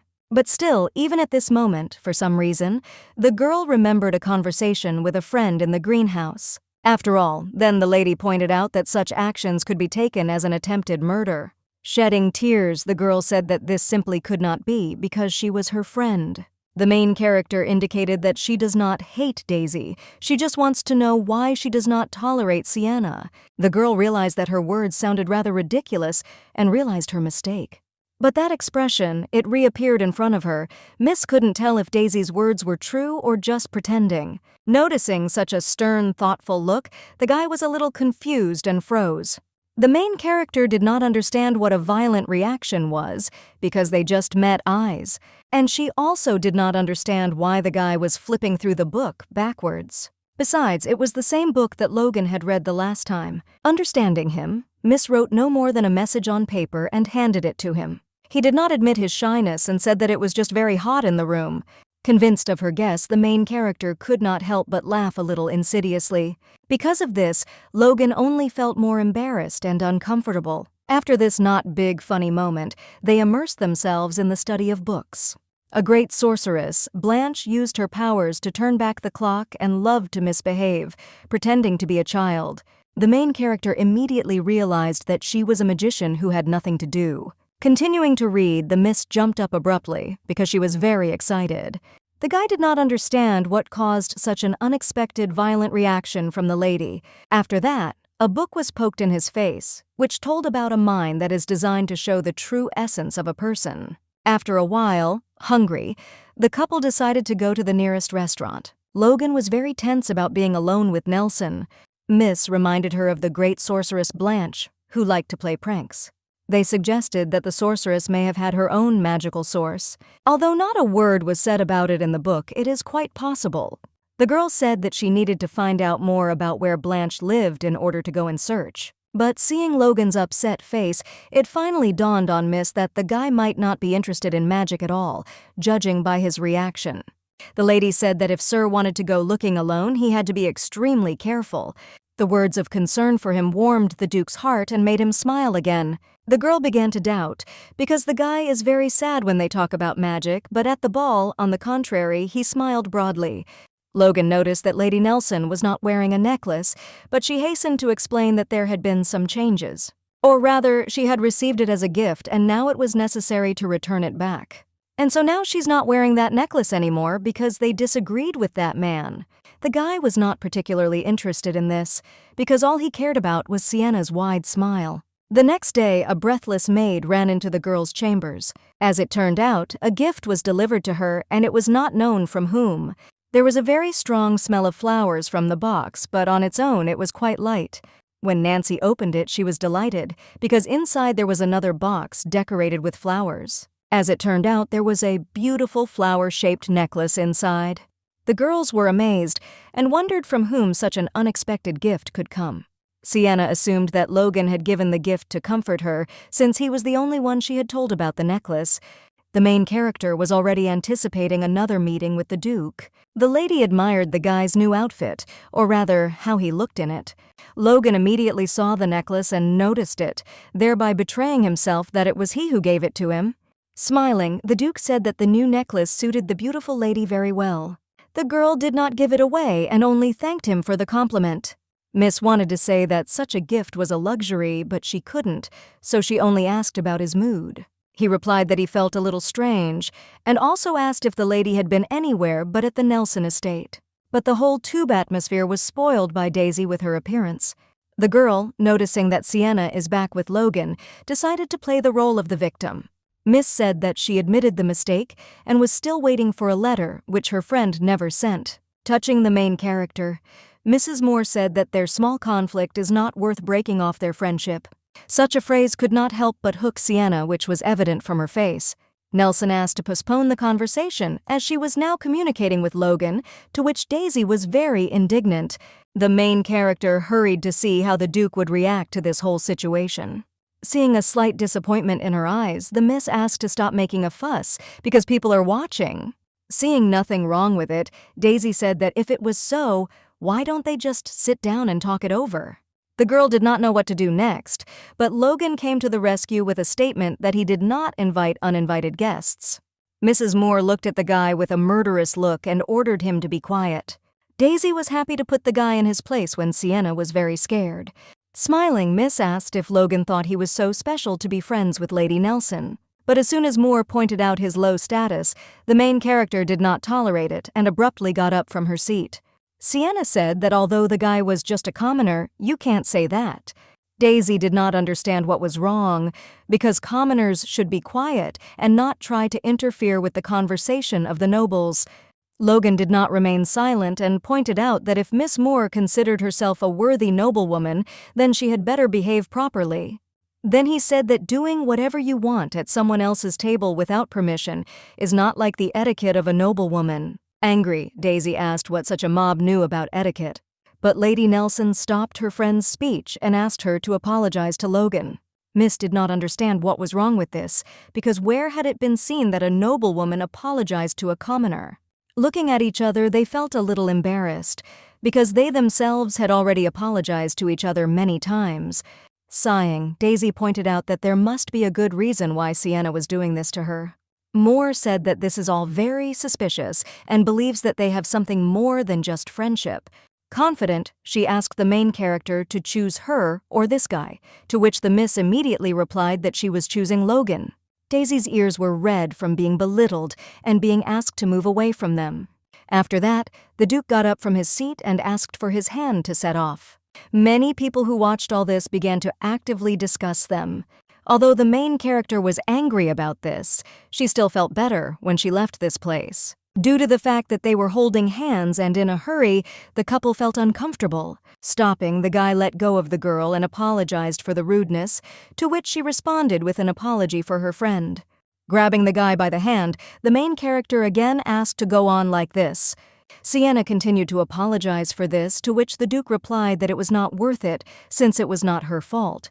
Because of the calmness and abrupt stop, the girl was embarrassed by the surprise. With a big smile, Logan turned around and said that he was completely fine.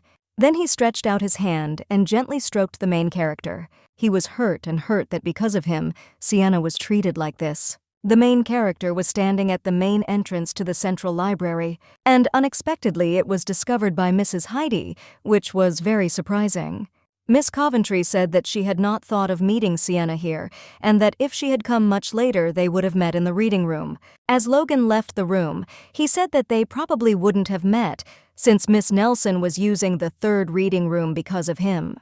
Heidi was curious about what kind of man was next to her, and the girl had to lie about the guy being a traveler. Miss Coventry looked at him for a long time and said at length that they did not know each other. After that, Heidi hastened to apologize for looking at him too much. After talking, the girls agreed that they missed each other and had not seen each other for a long time, so they went to drink tea with Logan. Remembering Chloe's laughter at the fact that Lady Coventry had no boyfriend, Sienna became convinced that the meeting at the ball had been secret. Heidi asked where Logan was from, to which he agreed and explained that after leaving the capital, he continued to live in another capital. The girl noticed that Cardiff is a good place to start because it is one of the most popular places in the world. After that, with an embarrassed face, the Duke offered to step aside and bring the girls tea, to which Heidi hastened to thank them. As soon as they were alone, Coventry decided to find out if the man was really a commoner. The friend explained that she felt something noble from this guy, which made her feel it. Nelson said that this is possible because Logan is extremely handsome. The guy unexpectedly approached them, which slightly frightened the two ladies. Looking at him again, Sienna is convinced that the Duke is extremely good, and perhaps Heidi is not the only one who thinks this way about him. Time passed, and surprisingly, after that incident, there was no news from Daisy in the tea house. Now, Lady Nelson doubted whether she was still friends with her, for even before her return, when she was calm, Moore had behaved vulgarly. Now, a rumor began to circulate around that Sienna began to date a commoner, and this was told to her by none other than Chloe's new friend, albeit with a slightly awkward look. The girl was surprised because she never thought that she would date someone without knowing about it herself. Chloe said that the rumors came from the Countess Bess, who is close to Daisy. Grint noted that this topic was raised at the meeting. So many people heard. Sienna said it was a ridiculous rumor and remembered Mrs. Moore's last demands. Nelson sighed, for she realized that Daisy had decided to spread rumors about her. Noticing the silence, Chloe decided to get an answer from Lady Nelson on this question. Excited, the Miss said that she did not have a love relationship, but she had a friend with whom she often met, and he was not a nobleman. Seeing her friend's reaction, Grint's eyes tanned, and she asked what their relationship was. Seeing no way out, the main character decided to partially tell the story of their relationship. Chloe noticed an interesting fact. How did this guy know that Miss Nelson would be in the tea house? Sienna asked not to talk about the fact that they are in a relationship, because what kind of person will be so openly dating someone? She also explained that this rumor started because she met a couple of acquaintances that day, namely Daisy and Heidi. Grint was surprised and asked if Lady Nelson was still in good contact with Miss Moore and Lady Bess. The girl immediately explained that their relationship was no longer the same and, speaking of rumors, Sienna immediately assumed that they were disbanded by her former best friend. Chloe also understood this, because of what happened in the mansion, the girls were very distant from each other and assumed that Moore would not sit still. Grint admitted that she was surprised that Lady Nelson was still in touch with Daisy and would have broken off the friendship herself a long time ago. The friend said that she would not sit still and would urgently walk through the salons of Cardiff to interrupt these rumors. The girl had calmed down at feeling such support, but now she would have to go away from Logan for a while. But to this, Chloe abruptly ran up to the main character and asked if she had offended her. Simply, as it turned out, Grint noticed the sad expression on her face and therefore assumed that Miss was still interested in Logan. The girl became more curious about what the main character really felt about this guy and wanted to meet him, but Sienna reminded that she herself limited their meetings. The adjutant, approaching the gentleman, asked if he was really working with documents. His assistant had puffy and reddened eyes, which made Logan wonder what was wrong with him. The guy explained that he had been crying for a very long time until his eyes turned red because something very sad had happened. The Duke suggested that the guy simply had too much free time, to which he staged a whole tirade. At first he wanted to know the reason, but then he decided to send him away from here so that he would cry further. The adjutant, instead of leaving, shouted that Lady Marquise Nelson was meeting with a man. But the gentleman, instead of the expected reaction, began to shake his head violently. Then he made a cold and menacing face, and then slammed on the table. Justin wondered if the Duke was in order. He looked too bad. Grinning, Logan wondered why he was being asked. The adjutant asked if His Excellency was not meeting with Mrs. Nelson. He also recalled the moment when the gentleman asked to find out about her family. But not wanting to accept the obvious, the guy said that he only said that he was curious. Justin just chuckled, saying that this was unlikely because there was no reason for this. Fearing that something would be done to him, the assistant turned around and hurried out of the chambers. Just before leaving, the adjutant said that if there were any more questions about it, he should be called. Embarrassed and overpowered, Logan nevertheless stopped Justin and decided to ask what kind of person Sienna was. When everyone left, heavy thoughts did not leave the Duke's mind. He pretended to be indifferent when the servants began to talk about the wedding, but when Justin announced that Mrs. Nelson had a man, Logan's heart sank. Clenching his fist with all his might, he couldn't help but wonder who this man was. Thinking about it made Logan angrier and kept him awake. He could not help but imagine how someone other than him went on dates with her and fed her, and also periodically examines this beautiful and sparkling smile. He even began to imagine her going to the library with this unknown person, and he spends time happily with another man, which made him sad. There were thoughts that they could go shopping together for things, and the stranger puts a new necklace on her instead of his gift. The guy was glad to see Justin and immediately asked how he was doing in carrying out the instructions he had given yesterday. The adjutant pretended not to understand why he was embarrassing his master. Seeing this, he immediately realized that the Duke was terribly worried and could not sleep properly. Justin clarified the order about Nelson. If so, then only a day had passed. Taking the document, Logan gave the order to deal with the matter as quickly as possible. He decided to ask if it was possible that a person changed a lot when meeting another. Justin immediately caught the gist, but just in case, he clarified whether the gentleman was asking about an acquaintance or about himself. Approaching the master, he pointed out that this was possible in 2 cases: death and falling in love. Having listed all the symptoms, the adjutant was convinced that it was 100% in love. The guy did not want to accept this, and at first assumed that perhaps he felt this way because he saw Sienna's face in the magic fountain, but immediately realized that this was not the case. After that, he finally clearly stated that he felt that he was falling in love. And then the day of their new meeting came. The main character apologized for waiting. Noticing Logan's exhausted eyes, Sienna was worried and wanted to know what had happened.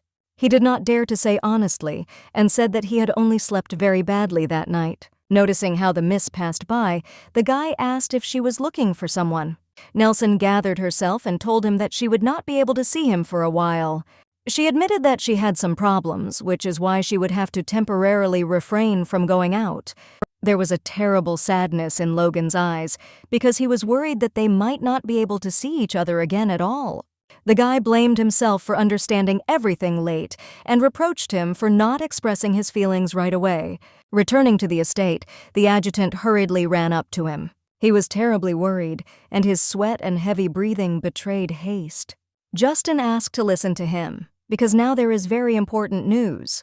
Hearing more details of the rumors, the guy blushed all over because he realized what they were saying about him. Due to the fact that he couldn't sleep all night because of himself, the guy laughed hard. The Duke's mood rose greatly and mentally called himself a fool. Seeing such a changeable mood of the master, Justin felt uncomfortable. The adjutant tried to draw attention to himself because he was in shock. Walking along the corridor, the confidant listened irritably to the gossip about the master, to which no one was invited and does not go anywhere himself. Only today important guests came to him. With a smile, the Duke asked if they wanted to say anything important to him. But the guest denied this and said that he came just to meet Logan in person. The guy was angry that he had been deceived again, and the father of the Grint family, under the pretext of tea, left the children alone. When the patriarch of the family left them, the guy asked what kind of conversation he was talking to. Chloe stated that there really was one, but because people might find it strange, she brought her father with her. The Duke was excited and asked what the question was, and the miss said if he was seeing Lady Nelson. Logan realized that since Lady Grint knew everything, it would look stupid to deny everything. The guy was at a loss for what to say, because in front of him was the daughter-in-law of the Crown Prince. Accepting the fact that he had been exposed, he wondered how Miss Chloe had known about it. After all, he understood that this woman in front of him was not the one who would spread rumors just like that. The girl asked with a smile why the Duke had been hiding it all along. Logan said that he met Lady Nelson during a trip to the Marquise's lands. Sienna did not reveal his identity, and since then he has been hiding behind a commoner, but Chloe was outraged that the Duke did not even come up with a pseudonym. Lady Grint stated that she understood immediately, as her friend said that Sienna's boyfriend had black hair and red eyes, and the name was the same. Therefore, how can you not even guess that a sir is a duke? The guy immediately remembered Lady Coventry, whom he had recently met. Trying to remain calm, he asked what else Chloe's friend had said, although he himself covered his face, because quite accidentally he gave his second name at their first meeting. The girl, blushing a little, asked if he was interested in Lady Nelson. Otherwise, the ironclad Duke would have no reason to meet Sienna. Seeing how the guy could not answer honestly and directly, The girl began to laugh. The guy felt very uncomfortable and began to imagine the worst scenarios. Chloe explained that due to the fact that the Duke lied about his status, their relationship could crack. She also pointed out that now, due to the fact that there were rumors about a boyfriend, Miss Sienna is haunted by trouble. Realizing all the hopelessness, the guy decided to ask for advice on what he needed to do now. Chloe immediately pointed out that she needed to tell her about her status as soon as possible, otherwise it would be too late. First of all, Miss Grint said that she needed to make an appointment, apologize, and then tell her about her feelings. And he needs to be appointed as a duke, because this will be a great opportunity for him. Time passed, and the Nelson estate was especially noisy, and the spring was raging. The servants gathered behind Chloe, and the little Sienna did not understand what was happening. The girl pointed out that today was a ball, and since she invited a friend with her, she was going to make her especially beautiful. After long and persistent preparations, they were able to dress up the main character. Chloe was happy for Sienna's appearance and said that you just can't take your eyes off her. Miss Nelson felt uncomfortable and thanked her for having been lent such a gorgeous dress, but Grint said it was too early to thank and offered to do more makeup. As a result, the main character appeared at the ball in all her glory, which attracted the attention of many. Chloe told the girls that she had decided to demonstrate her abilities to Miss Nelson today. Delighted with such a storm of attention and a great difference from the past, Sienna was more radiant than ever. The Count and Countess went down the stairs and thanked everyone who had come to the ball that day. Miss Grint smiled at once and wished to meet Miss Nelson, a good man today. Music was heard throughout the estate, and the nobles began to waltz. A man approached the main character with an invitation to dance. The friends who were watching this smiled and laughed broadly. Sienna was very embarrassed that she had already been invited to the dance twice. Returning to the girls, she was immediately asked what they were doing together with Viscount Austen. Embarrassed, Lady Nelson said that he was surprised and saw her like this for the first time. Another lady unexpectedly decided to join their company. Smiling, Chloe declared that at last she had a chance to meet Lady Bess. Not understanding why Countess Bess had gone to such extremes in spreading rumors, Sienna decided to talk to her. As she walked away, the main character asked why Miss had spread rumors that Nelson was dating a commoner. Countess Bess immediately apologized for this because she had to check the facts first and meet in person. The main character decided to check whether her guess was correct, so she wondered where this rumor came from. Sienna knew that this was very much like Daisy, the only way she could draw attention to herself. After pressing a little more, the girl wanted to hear Bess's lips in person, although she knew who she was. And as if out of spite, Daisy approached at this time, declaring whether the rumors were really false. Due to the time that has passed, Moore has stated that she wants to talk to Lady Bess. Sienna asked irritably if these rumors were all about what happened last time. Laughing with her friends, Daisy said that she felt sorry for Miss Nelson, who could not just date a commoner. The main character asked once again if Moore considers herself a noblewoman, whether she should behave accordingly. But the ex-girlfriend only pointed out that Sienna chose the guy, not her, and therefore the miss can still be said that she is not dating. This mayhem greatly infuriated Lady Nelson, but she could not think of what to do now. Noticing the lady's absence, Daisy's resistance made her contemptuous look again. Suddenly, the Duke approached the main character, glad that Lady Sienna was here. The girl was very surprised because Logan stopped hiding and today was not a masquerade ball. But when she saw him, Mrs. Moore only sighed hard and grinned maliciously because she believed that her former friend had brought a commoner to the ball. Countess Bess wondered what kind of person had come up to them. The main character was confused because she did not know how best she understood that she would reveal his personality. Pointing her finger at the guy, Daisy said that this was Sienna's lover, and he simply cannot be on the list of invitees since he is a commoner. Moore asked the guy that it had been quite a long time if it had been fun with Miss Nelson without her, but he, to her surprise, declared with formidable confidence that he had indeed had a wonderful time with Sienna. One of the people indignantly went down the stairs, who complained that there were commoners at the ball. The main character asked to lower her voice, since this man has a special relationship with Lady Nelson. Daisy's friends immediately laughed and began to make fun of Logan and Sienna. Gossip of contempt and active discussion could not subside throughout the house. Feeling her victory, Moore became more and more impudent and supported the opinion that how could she take a commoner with her? Everyone around began to laugh hard and make fun of the main character. Daisy, not wanting to finish, indicated that she could understand her friend because the man was very handsome and perhaps she wanted to show him to everyone. Logan noticed that Mrs. Moore praised only his appearance. She said, "Isn't it so? Because only someone of the status of Sienna can date a commoner." Such a statement could not but hurt the main character, which is why she bit her lip in anger. The guy asked, covering the girl, if Daisy wouldn't even look at him regardless of his status. Laughing, the Miss declared the guy an idealist because now the rich live with the rich and the poor with the poor, and why go against the system?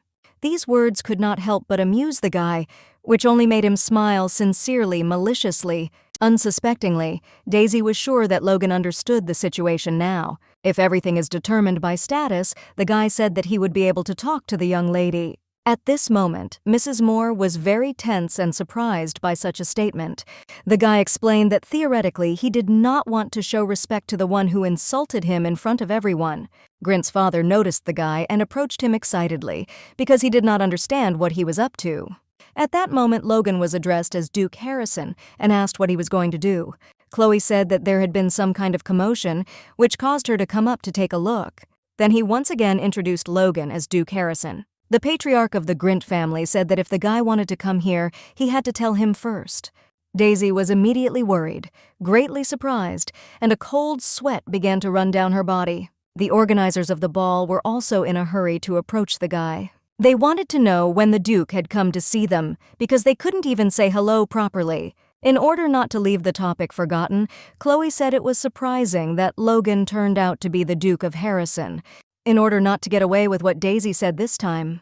Lady Grint said that she had heard the Duke ridiculed if Miss Moore had ridiculed him by calling him a commoner. All the surrounding aristocrats immediately fell silent, not protecting the girl so as not to be caught. Lady Nelson hastened to apologize to the Duke for having listened to all these insults because of her. One of the ardent accusers immediately stated that it was all about his ignorance of Logan's status.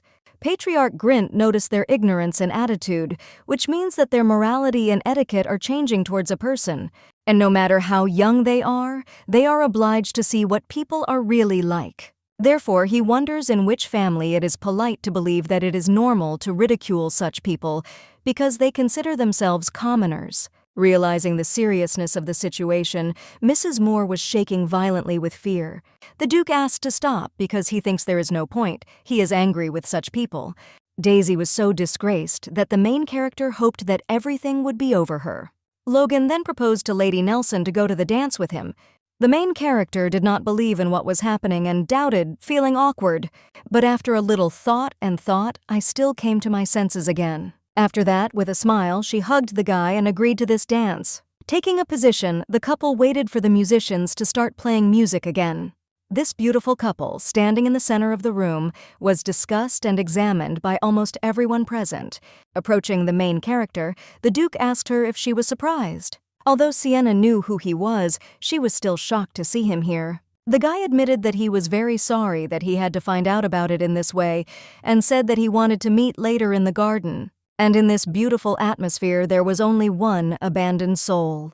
As soon as the music ended, Logan knelt down and thanked him for the honor bestowed upon him. The girls actively asked Heidi about the Duke and why she had not told about him earlier since they had met before. Chloe whispered to the main character that she was being paid too much attention today, which made it clear to Sienna that Miss Grint knew that Logan was a Duke and her morning behavior was understandable. Lady Nelson still felt uncomfortable about what was happening, and her friend noticed a good dance. And at this time, the Duke looked at the main character with his beautiful gaze. Because of this, the girl involuntarily opened her mouth and was very embarrassed. Blushing, the Miss said that she had to leave the girls at once and followed the Duke. With every second, the main character felt the growing tension in her chest, until she finally met Logan at the appointed place, already waiting. The guy grabbed Lady Nelson's hand but immediately let go, asking for forgiveness. The Duke explained that he was not a commoner and awkwardly explained that he did not want to deceive the girl. Worried, Logan asked to be allowed to tell the truth about why he lied about his identity. Originally, he had just wanted to visit the magical spring, but he believed that if he came like the Duke, people would spread rumors. He pointed out that since then he could not admit his status, because her family may be against it. After a while, Logan was able to find a new way to meet again. The girl was shocked, because she began to imagine how long the Duke had been waiting for her on the streets. He admitted that he was ashamed to pretend to be in front of her, but over time, Logan became afraid that the lady would be disappointed in him. Sienna said that she was partly to blame for this because she also wanted to see him. The main character noticed in the words of the Duke that their meeting was planned by fate. The guy fully agrees with this statement and asked if she minds if they continue dating. The girl immediately agreed, which made the guy's face shine even brighter. Nelson wondered what the Duke was going to say to the people. After all people are actively discussing this now, since it is not so often that the Duke disguises himself as a commoner. They didn't know how to explain their whole story and why everything turned out this way. Remembering everything, a smile could not help but appear on the lips of the main character. Then she immediately got excited and asked if the Duke would tell the truth. The guy decided that it would be a long time before their next meeting, but the miss explained that she could come to him at any time. After arranging the next meeting, after thinking about it, they decided to go back into the hall separately. With a smile, the girl said that the Duke should enter first, and she would take a walk in the meantime. The guy was worried that Sienna might get sick. That time he insisted, but in the end, he decided to listen to his feelings. The girl was strongly struck by the guy's kiss on her hand, which for a moment she froze. Drinking happily under her breath, she wondered what would happen in the future, because now Daisy would not be able to become a duchess. Although everything is going well now, it is still too early for Lady Nelson to relax. After all, until now, the moment when she was dying and her best friend mocked her was imprinted in her memory. The main character understood that if Daisy did not become a duchess, then her life would completely change from the one it was. And while she was thinking about what to do with her former best friend, she felt a woman's hand on her back. Mrs. Moore, worried, asked to talk to her for at least a minute. Sienna was very surprised because she realized that Daisy was waiting for her here. The girl insisted on talking. It was in this quiet place that she was interested in what had happened to her friend unexpectedly. After all, she was sure that the main character initially knew about Logan's status, and only because of that she dated him. Realizing that Daisy wanted to throw all the blame on her, Sienna asked if Moore had started talking about the status of people in society. But she also indicated that she did not think that her friend would spread such rumors about her. Realizing that her plan was not going as expected, Daisy was very indignant. Sienna was curious if Moore would change, because she had previously laughed at the Duke, and now she blames her. The main character asked if she forced him to insult Logan. Miss Nelson pointed out that Daisy had made a mockery of herself, and that it was now her problem. Today's incident will lead to the Moore family severing all ties with the duchy, and the main character will not ask for mercy from the Duke, because she remembers her words perfectly. After all, she is the one who mocked him in front of everyone, and in the end it turned out that Logan and the Duke are one person. Wishing good luck in the future, the main character smiled and went back to the hall, leaving the crying Mrs. Moore completely alone on a cold night. The next day, the main character went to meet Lady Chloe. On the spot, Mrs. Grint was already waiting for her, joyful and in a hurry to meet her. As it turned out, there was not only her, but also already familiar friends. One of the ladies wondered why one of the seats next to Lady Nelson was empty. The girl said with a smile that they were expecting Duke Harrison and that he should sit next to Sienna. The main character was embarrassed and agreed that she was close to him, but still they don't really talk about going to someone's banquet. As if by magic, it was at this moment that he was noticed in the hall. The guy felt very uncomfortable attracting so many glances to himself. Miss Chloe immediately waved her hand to show their location. Logan finally noticed them and looked in that direction, which made him even more worried. After all, the whole gaze was riveted on one embarrassed and beautiful girl. Chloe pretended not to even know anything about it and asked the others what they would do if the guy approached them. Miss was surprised at the Duke's presence here, for His Majesty the Crown Prince was to come here today. Heidi's father began to spread rumors that she was looking for a groom. Seeing this, Nelson realized that her father had found someone else as a spouse for Percy's place. Taking her to a quiet place, the main character asked if Miss Coventry already had a lover. Sienna explained that she found out about it by accident, but pretended that she did not see anything, But why did they meet secretly and everyone talks about engagement? Heidi said that if they start dating officially, their parents will be against it. As it turned out, it was all about status. No matter how close they were to the Grint family, the Baron's family did not dare to afford it. The girl also said that Chloe does not know about this, despite the secret relationship that lasted 4 years, due to the fact that she is a little indifferent to her brother. Supporting her hand, the main character tried to calm her friend down and asked her not to be too upset, as everything would be fine. The girl could not resist such a moment, and rivers of tears flowed down her cheeks. After that, in order to calm down at least a little, the girls hugged tightly. Chloe and her friends wondered where the two had gone. The old nobles did not let the Duke go because he very rarely attended such events. The girls couldn't help but notice Sienna's worried look at the Duke. Chloe, putting dessert in her mouth, asked Lady Roberts to leave Nelson alone. After that, Mrs. Grint made a relaxed and happy face. The main character felt embarrassed because of such help, but immediately felt Logan's gaze. In order to somehow save him, Sienna gave a sign so that they could talk calmly. Watching her friend try to mend her relationship, Chloe couldn't help but admire. The girl said that she was very surprised that the Duke came because she believed that he would be very busy because of work. But he said that he was in a hurry and was able to finish everything in time to make it here. They felt terribly awkward looking at each other, which made it not much difficult to talk. Having gathered himself and calmed down, the guy said that the main character is especially beautiful today. Embarrassed and very nervous, the Duke clarified that Miss was not only beautiful today, although he could not tell then, but at the ball at Bess's, the main character was simply excellent. They decided to take a walk. Along the way, Sienna said that she was pleasantly surprised because the Duke rarely visits such places. Logan explained that his family used to be closely related to the Grint family. Miss assumed that the Duke did not miss banquets in the Grint family, and he explained that this is only this year, and the heroine's face looked very worried. After all, I received a message that Milady Nelson would arrive at the banquet. And he also pointed out that today it was not much cool outside, but the girl was very embarrassed because of his past words. Taking off his top, the guy threw it over the main character so that she would not catch a cold. Because of such a close look, the girl became terribly embarrassed. Sienna's heart was beating harder, which made her worry that Logan would hear him. Due to the fact that the fireworks were about to begin, the couple hurried to return to the estate. As they stared out the window, Chloe came up to them gently.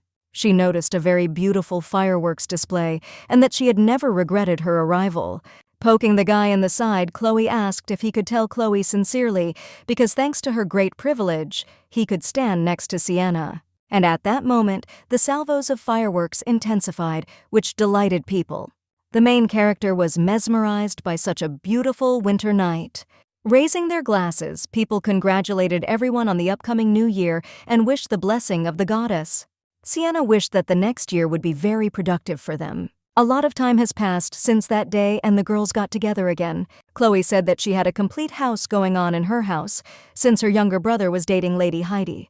The friends immediately showed their shock and surprise at this news, except for Sienna. The main character noticed that, judging by Chloe's reaction, something was going wrong in this case. An excited Miss Grint explained that the atmosphere in the house is not very good now, and Percy declares that she wants to get married. But this news was able to shake and surprise even Miss Nelson, who knew about the relationship. Chloe's parents were against this decision, and Baron Coventry came to their mansion. But Percy went so far as to go against his own father. It will not be so easy to marry these families, but it will be better if the parents simply recognize them.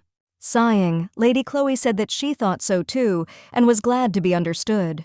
Lady Grint did not understand why she had not been told about their relationship earlier, and now she understands how blind she was. Looking at Sienna's thoughtful face, Logan asked what was bothering her. The girl immediately hurried to apologize, explained that she was lost in her thoughts. The main character decided to talk about this situation, since he knows Percy better and knows Heidi. Logan expressed little surprise because he also did not know about their relationship. Miss Nelson explained that the families of these two are against marriage, and the Baron is looking for his daughter's husband, and the main character is interested in what Logan would do in the place of his parents. Embarrassed and blushing, he boldly stated that titles did not matter, and Percy was lucky that he was able to find his true love at such an early age. And a couple of days later, Lady Grint tells the main character that Percy and Heidi have escaped. Such news surprised the girl that at first she did not believe what was said. With a slightly annoyed face, Chloe explained that this was true, and now, because of her younger brother, the duchy was rightfully transferred to her, and it was terrible. Miss told him that the Duke was furious, and he was sure that this little bastard would be punished by life. Miss Grint also noticed that her father was also two-faced, because at first he said that everything was fine with him, and then sent a group of soldiers to find him. The lady complained that in the end her father forced her to look for her, which is why she became a bloodhound. Although Chloe was outraged, she believed that everything was fine, because from Percy and Heidi's point of view, they did the right thing and could be together. And in any case, they will both be happy, and therefore she is happy for them. Soldiers have already been sent to look for them, and they will arrive soon so that the rumors do not spread. Since Heidi is still alive in this life, the main character wondered if she could change this part of the story. Sienna apologized to the Duke for calling him so suddenly. The main character said that that night Lady Coventry and the heir Grint escaped. Surprised and with a little tension, the guy realized that the rumors turned out to be true. Lady Grint was at a tea party today, and the family sent soldiers to search for them, wondering if they could be found faster than they were. The main character explained that no matter how much she thought about this situation, she could not come to anything. Sienna explained that she could not compete with the Duke's search, but even if she did, she would not be able to help them with money. Logan stood up and said that there was still one way, or rather, what if there was not one but two people with the money? After a while, the Duke was able to find them and hurried to report to Miss Nelson. The girl immediately ran to find out. When she heard that the road would take 3 hours, she immediately asked permission to go to the place. As Miss packed up and walked toward the carriage, she smelled a familiar smell behind her. The guy apologized and asked if they had waited too long for news from him. Smiling with a big smile, Miss confirmed her impatience. Logan apologized to the lady because he thought that the search would take much less time. He also said that during this time he missed Sienna very much, which made her ears red. They hurriedly got into the carriage and went to meet Percy and Heidi. There was not much tension between them, and Sienna carefully looked out of the window. Miss Nelson was glad that they were the quickest to find them, and happy that she had turned to Logan for help. Even then, the guy said that he would not be able to compete with the search for the Grint family, but he had a plan to take advantage of 2 sponsors to get ahead of everyone. If they unite in the search, then it will still be possible to get ahead of Grint's soldiers. Miss apologized embarrassedly and said that she could give her part of the money later. But Logan reacted with a very awkward expression. He hastened to explain that nothing was needed because he wanted to do it himself. The girl exclaimed indignantly that she did not ask for this meeting for the sake of money. The guy noted that he understands perfectly, but all this is due to a lack of money, and he is also not so callous as to take money from a lady. From such a phrase, the main character choked on tea, which made her look very cute. Logan immediately ran up to her, worried about her condition, to make sure that everything was fine. Turning around, the girl squirmed, because the guy in front of her was very different from the one she knew, which made her very embarrassing. Realizing such a funny situation, the couple laughed loudly with a wide smile. Then, gently and slowly, he took the lady's hand and pulled her to his forehead.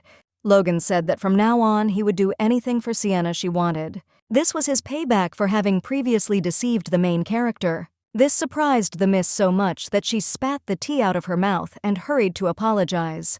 They had a lot of fun together, and the girl was convinced that the more he was with him, the better he became. On this beautiful sunny day, Miss Heidi was watering the flowers. Having gone to the place, Logan was very careful and sensitive to the main character. They surprised the miss a lot, which made her a little worried. Nelson asked with a big smile how the couple was doing.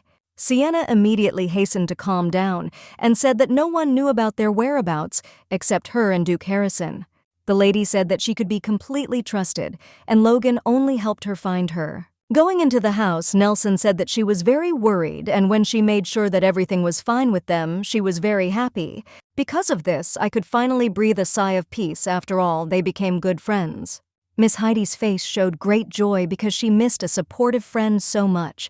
Because of this, the girls began to hug, and Sienna was proud of the lady's bravery. In order not to disturb the ladies, Logan turned away and covered his face. At this time, Percy ran into their house with a very worried tone. Covering his love with himself, he announced that they would not return and asked him to convey these words to his father. Heidi tried to explain that everything was not as he thought, but he did not believe it because he saw the soldiers outside. Duke Harris pointed out to the worried lad that he hadn't mentioned their return. Sienna said that they had indeed come here to help them, to hide them in a safer place. After calming down slightly, Percy declared that they did not need any help. After all, they have already taken from their homes some of the jewels for life. Heidi held her man's hand tightly as he bit his lip restrainedly. He indicated that it was enough for them and was also looking for a job to settle here. Starting the following week, Percy was going to learn how to work as a carpenter and stated that he could take care of Heidi. So he wanted not to worry about them, but Logan asked them not to. After all, the Grint family sent soldiers to look for them, and it seems that they already guess where this couple is. As it turned out, they chose a place too close to the capital, and it would not be surprising if they were immediately found. And so it was better to go to a safer place, so Sienna asked them to accept their offer. Heidi wanted to listen to them, but Percy said that it would not work and that he would have to stay here until the weekend. After all, if they had to leave, their engagement would have to be postponed. The young duke said that they would like to get married, but they did not yet know how or where, so they decided to hold an engagement ceremony first. The main character was very surprised by such a speed of action of these two. Holding hands, they declared that this would be their proof of love for each other. After submitting a certificate of engagement, the guy said that if they needed to move, they should at least wait for the official union. They would like to agree, but Logan pointed out that this couple is now actively sought. And what would happen if the soldiers sent by the Duke of Grint found them before the weekend? From this news, the faces of the lovers darkened and did not know what to do. The girl asked if there was another day for the ceremony. As it turned out, everything rested on the fact that the promised witnesses from the church would be able to arrive only on the weekend. Sienna indicated that she and the Duke could act as witnesses. Overjoyed, Percy wondered if Logan and Miss Nelson would really be their witnesses. The Duke nodded his head approvingly and with a smile, showing that he was ready to help them. A joyful atmosphere reigned in the room, and the girls began to hug. And after a while, the priest was reading a prayer, and also asked about the oath, about the choice of a life partner, and the guys shouted happily, "Yes." From such an atmosphere, Lady Heidi felt an unprecedented tension in her heart. The witnesses did not forget to make fun of the lovers and said that it was the first time they had seen the heir of Grint so joyful. Kneeling in front of his beloved, the guy put on her ring with great pleasure. The priest then declared Percy Grint and Heidi Coventry husband and wife. As she left the house, Lady Nelson promised that her family's territory would be a refuge. But, to their regret, Duke Grint's soldiers still caught up with them. Noticing, the couple hugged each other tightly and were afraid that they would be separated. Logan was upset and puzzled because they were so hopeful about a good outcome. The soldier introduced himself and said that he had come to pick up the couple at the Grint's house. Worried, the young duke asked to tell his father that he was no longer his son. The soldier said that the patriarch of the family had ordered them to be taken home without shedding blood or noise. In the end, they still had to go to the Grint manor together.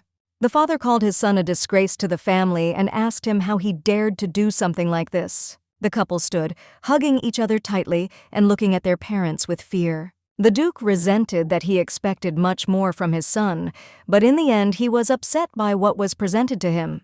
The guy asked his father what he expected when he said everything directly. The father considered his son out of his mind, to which the guy replied that it did not matter because they were engaged. The Baron, hearing this phrase, became very worried and clarified. After showing the paper, they also said that two people had witnessed their engagement. Holding the certificate, Duke Grint could not admit it because they had done it without the consent of their parents. Because of this, he said that it was not valid, but the son was calm, pointing out that they held the ceremony in front of two witnesses and now even the father could not do anything about it. The couple was forcibly separated from each other while they resisted. Duke Harrison wondered if there was no way to accept the connection between them. Logan didn't understand why not let them be together because it would only get better. Slightly excited, Duke Grint asked if this problem could be so easily allowed. Percy was very worried about his beloved and asked his father if he was angry with Heidi. Listening to the endless arguments, the lady fell to her knees and wept bitterly. Looking at this, Sienna understood that nothing would be decided, and then everything would only get worse. Miss decided that the two should not be allowed to separate. Therefore, when she gathered, the lady informed the Duke of Grint that she had a completely different opinion on this matter. The lady explained that it makes no sense to choose a spouse for her son by surname or title because their family is already the strongest. Although incest occurred a long time ago, no one can compare to the Grint family, which holds the blood of the first king. The girl understood that marriages for love were not very popular among the nobility, but if he still recognized the relationship, then all citizens of the kingdom will look up to the Grint family, and so a new rule among the nobles will be introduced, to marry regardless of status. And, in addition, it is necessary to take into account the situation of her own son, so Sienna insists on reconsidering the decision. After all, if everything is different, a great family will only suffer because of such a conflict. Lady Nelson said that she understands the Duke, who is categorically against this marriage, but whether then his son will be happy. And so she reminded the Duke he was the head of the family but also the father of his children. At that moment, the lips of the unbending patriarch, standing firmly on his feet, trembled. He pondered. He was overwhelmed with a lot of emotions because he had to abandon traditions and accepted norms. The girl explained that Percy and Heidi sincerely love each other, and therefore the Miss asks not to ruin her son's life, even if it is for the sake of tradition. Therefore, the main character asks you to think carefully about it again. Kneeling before his father, the young Duke declared that he loved Heidi immensely, and if he accepted them, he promised to be immensely grateful to him. And he will also try his best to become a worthy head of the family. His beloved sat down to support him and also asked for permission. Heidi once again said that they really love each other madly and promises not to disgrace Grint's name. But the Duke was in no hurry to give an answer and only silently pondered and doubted, watching the couple hold each other's hands to support and calm down. Even Chloe stopped being silent and offered to agree to their father because these children were all already engaged. She recalled that she already has a marriage of convenience, so there is no point in worrying about the future of the family, and will also become a new head. Chloe asked him to let Percy go and turn a blind eye to this case, as well as just be happy for their happiness. His father asked what the Baron thought about it, but he only said everything was the will of the Duke. And he also warned his son that if this was only attraction and feelings faded, he would not forgive Percy. The owner of this house pointed out that everyone already supports this marriage except for them, why then just not agree and congratulate the children? Sighing from such pressure, the Duke realized that there was nothing to be done and gave his son 2 years. Now he recognizes their engagement, and if their feelings do not change during this time, he will allow them to get married. The guy promised his father that he was not worried because this would never happen. Looking at this picture, the friends looked at each other and smiled at each other. Harrison was glad that they had managed to convince the great Grint after all. Looking at the joy of the beloved, they realized that everything went as it was. And at the very next social meeting, the girls began to discuss new rumors. Most struck by the news that Grint's heir is engaged to Heidi, it was Daisy. After all, she knew that they were dating. She found out this at one of the evenings. When she tried to get close to Sir Percy, he paid no attention to her at all. She wondered where the young Duke was staring. She was startled to see Lady Heidi on the other side. Daisy immediately wanted to follow them and eavesdrop on their conversations. She felt a slight smile as she realized that these two were secret lovers. That is why she became interested in this lady during the ball. Daisy believed that Lady Heidi had no right to take her future husband from under her nose. With the help of fire, as an accident, she wanted to get rid of the interference, and everything was fine until Sienna broke the plan. As the girls discussed the correctness of this marriage and the Duke's approval, Daisy's face was filled with anger. Because of this, the girl opposite her became terribly uncomfortable from being next to her. She came to the idea that in the end, Coventry took away her opportunity to become a duchess, and therefore only Harrison remained. The main character, together with Logan, continued to spend more time, and in one of their regular walks, a painfully familiar, unpleasant voice was heard. Daisy pretended to be glad to meet her because she had not seen her friend for so long. The atmosphere that had disturbed them, as well as remembering the past, the Duke's face immediately changed. Pretending not to notice the guy right away, the miss made a surprised face and greeted him, but to her regret, Logan didn't say a word in her direction and only looked away. Daisy said that she wanted to apologize, but she didn't have the opportunity, and the Duke decided to use her words and asked if it weren't for his status, she wouldn't have apologized to him. The girl apologized and said that she was stuck in the image of an ideal aristocrat of those times, which are judged by appearance and status.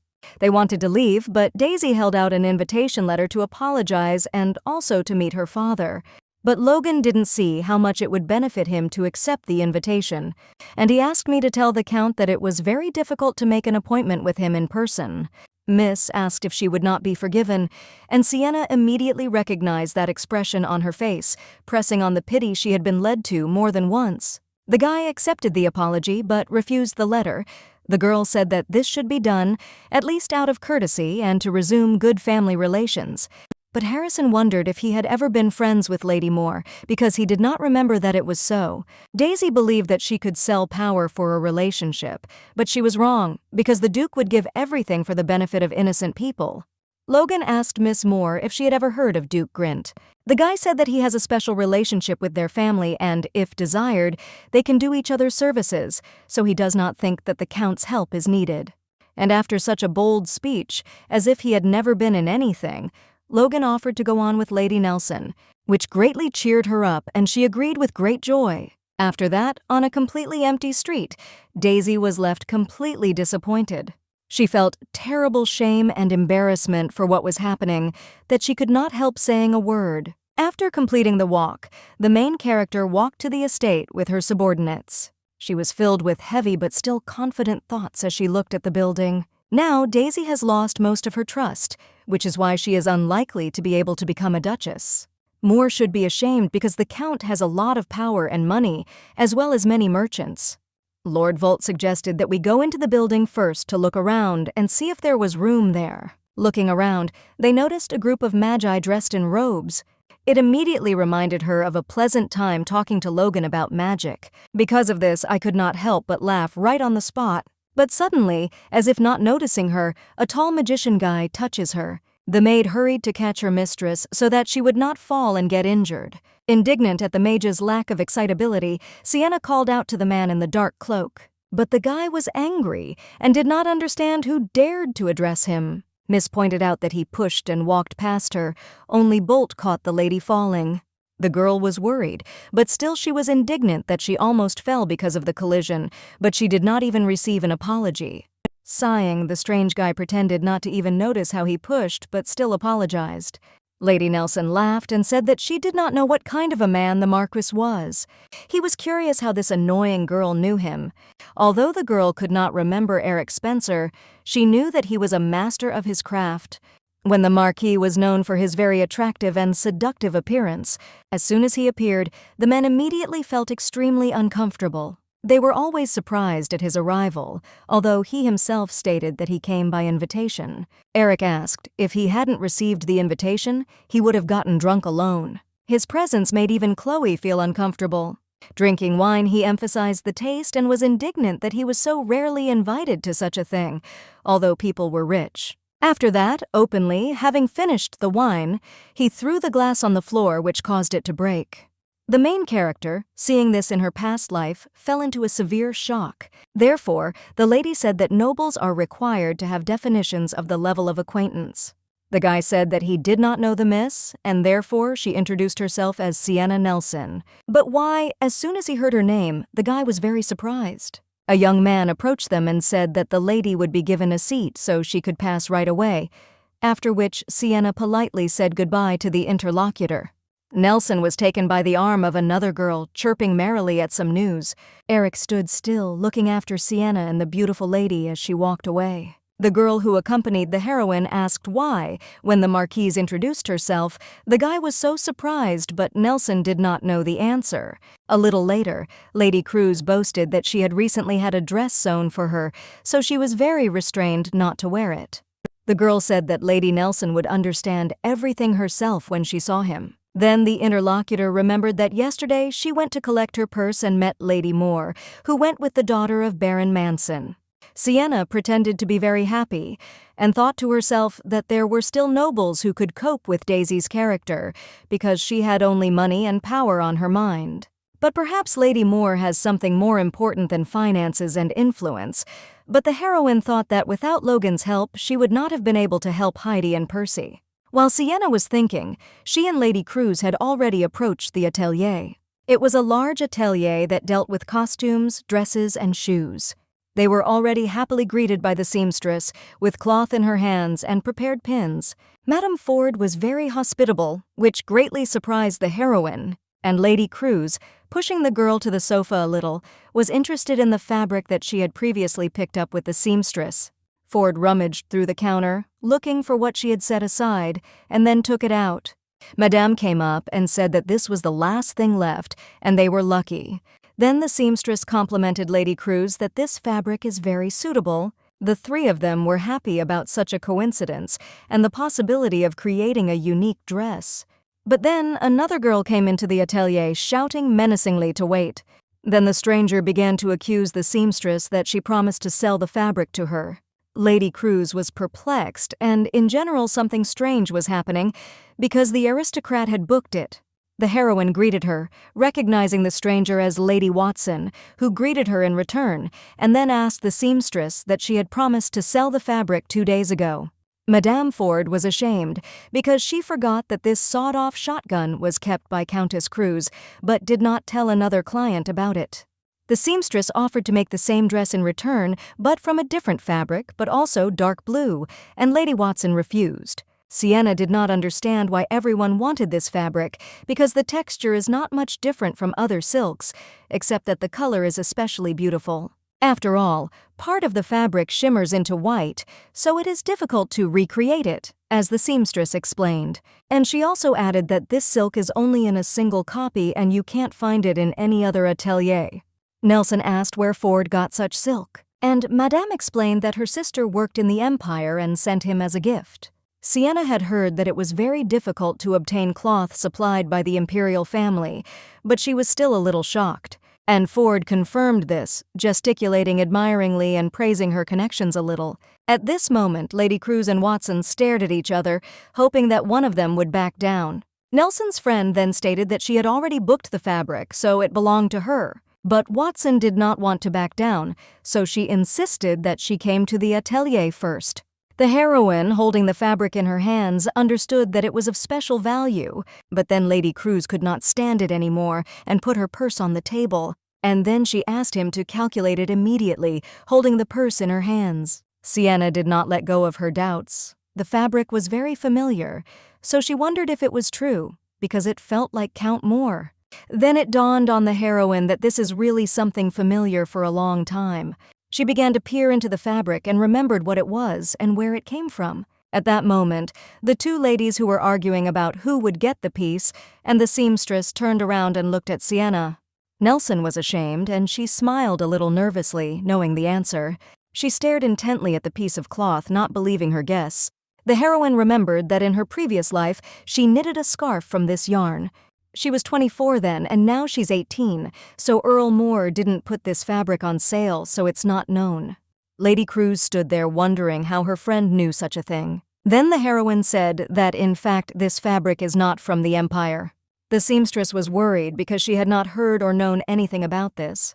Most of the continent is covered with mountains. Ladies lead a nomadic lifestyle and raise livestock. And this fabric was made from the fur of an animal called alpaca. It is very soft and light, and when dyed it has its own shade. Besides, in summer it is light, and in winter it is warm and not allergenic, so it has become popular. As Lady Nelson told this, all the girls listened intently. Sienna remembered that Count Moore had made a fortune from alpaca fur in her previous life, so the heroine decided to seize this business. Nelson also asked to wait for Lady Watson and give the fabric to Cruz, and then she assured me not to be upset, and the heroine said that she might find a way. Lady Cruz was shocked, but decided to listen to her friend. Then, after a while, Sienna met with the Duke to discuss something. She said that she wanted to start a business. As the lady expected, for Logan it was shocking. Then she asked the Duke what he thought. It made no sense. But although Harrison was ashamed, he listened attentively to the lady. The heroine was embarrassed and asked to listen to her very attentively. Then she handed him the fabric from the atelier, and Logan remarked that it looked ordinary. But the Duke also saw uniqueness in her, so the lady said that she was made of alpaca wool. The heroine also said that alpaca fur is said to be more valuable than sheep fur in the Empire and is considered a top-class product. Logan was not aware of this.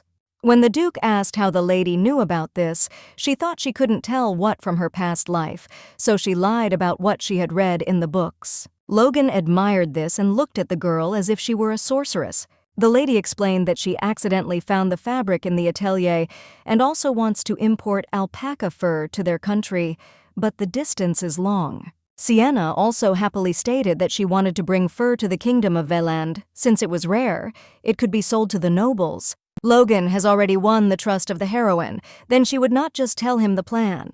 Since the Duke has a talent for finding a successful business, the lady asked if he wanted to become a partner. But then she got a little nervous because a guy may not see a business partner in her. She embarrassedly confirmed that she wanted to do business with him but was very doubtful.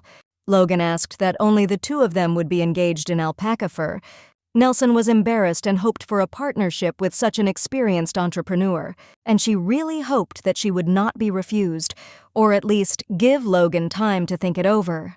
But then Harrison agreed sharply and smiled radiantly. Lady Nelson couldn't believe it, but they wouldn't be doing business, so she promised that she would gain experience.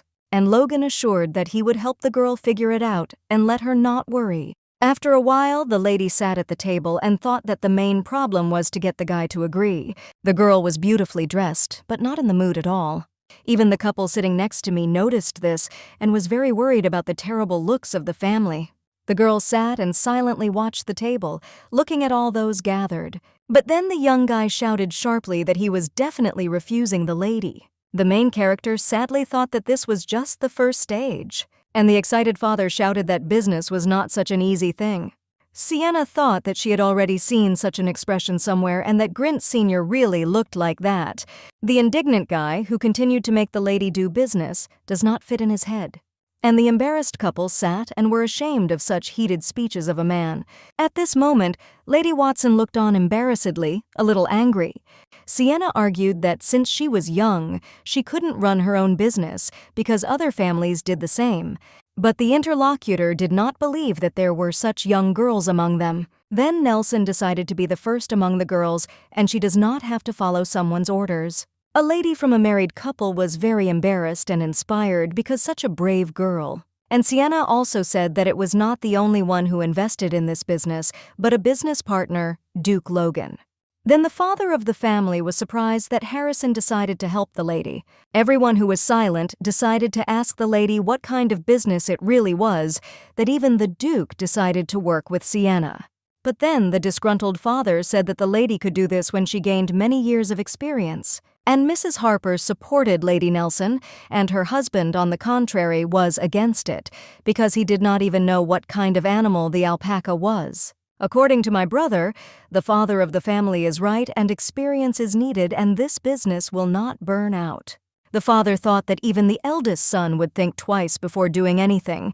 The lady asked if the Duke was not in business, to which her father replied that their family was their business. Sienna did not wait for their approval because she is very young and inexperienced. The girl was interested in her mother's opinion, but in response, she heard the same thing. Therefore, having not received a result from her father, she left the office. Then, sitting in the carriage, the girl thought that it was very stuffy here.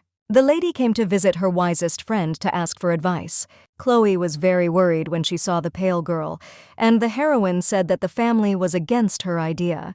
Lady Grint wondered enthusiastically what Sienna wanted to do.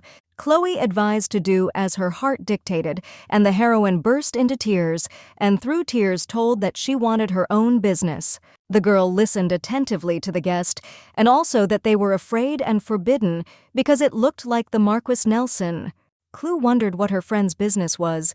Two girls were sitting and discussing something, and one of them was Daisy, who did not want to tolerate her friend any longer. Lady Moore happily told how her father's business was flourishing, and the second girl happily supported her. After all, there was complete harmony in Daisy's family, and from this the finances were very good, and Sienna was considering what options she had to compete with the Count of Moore.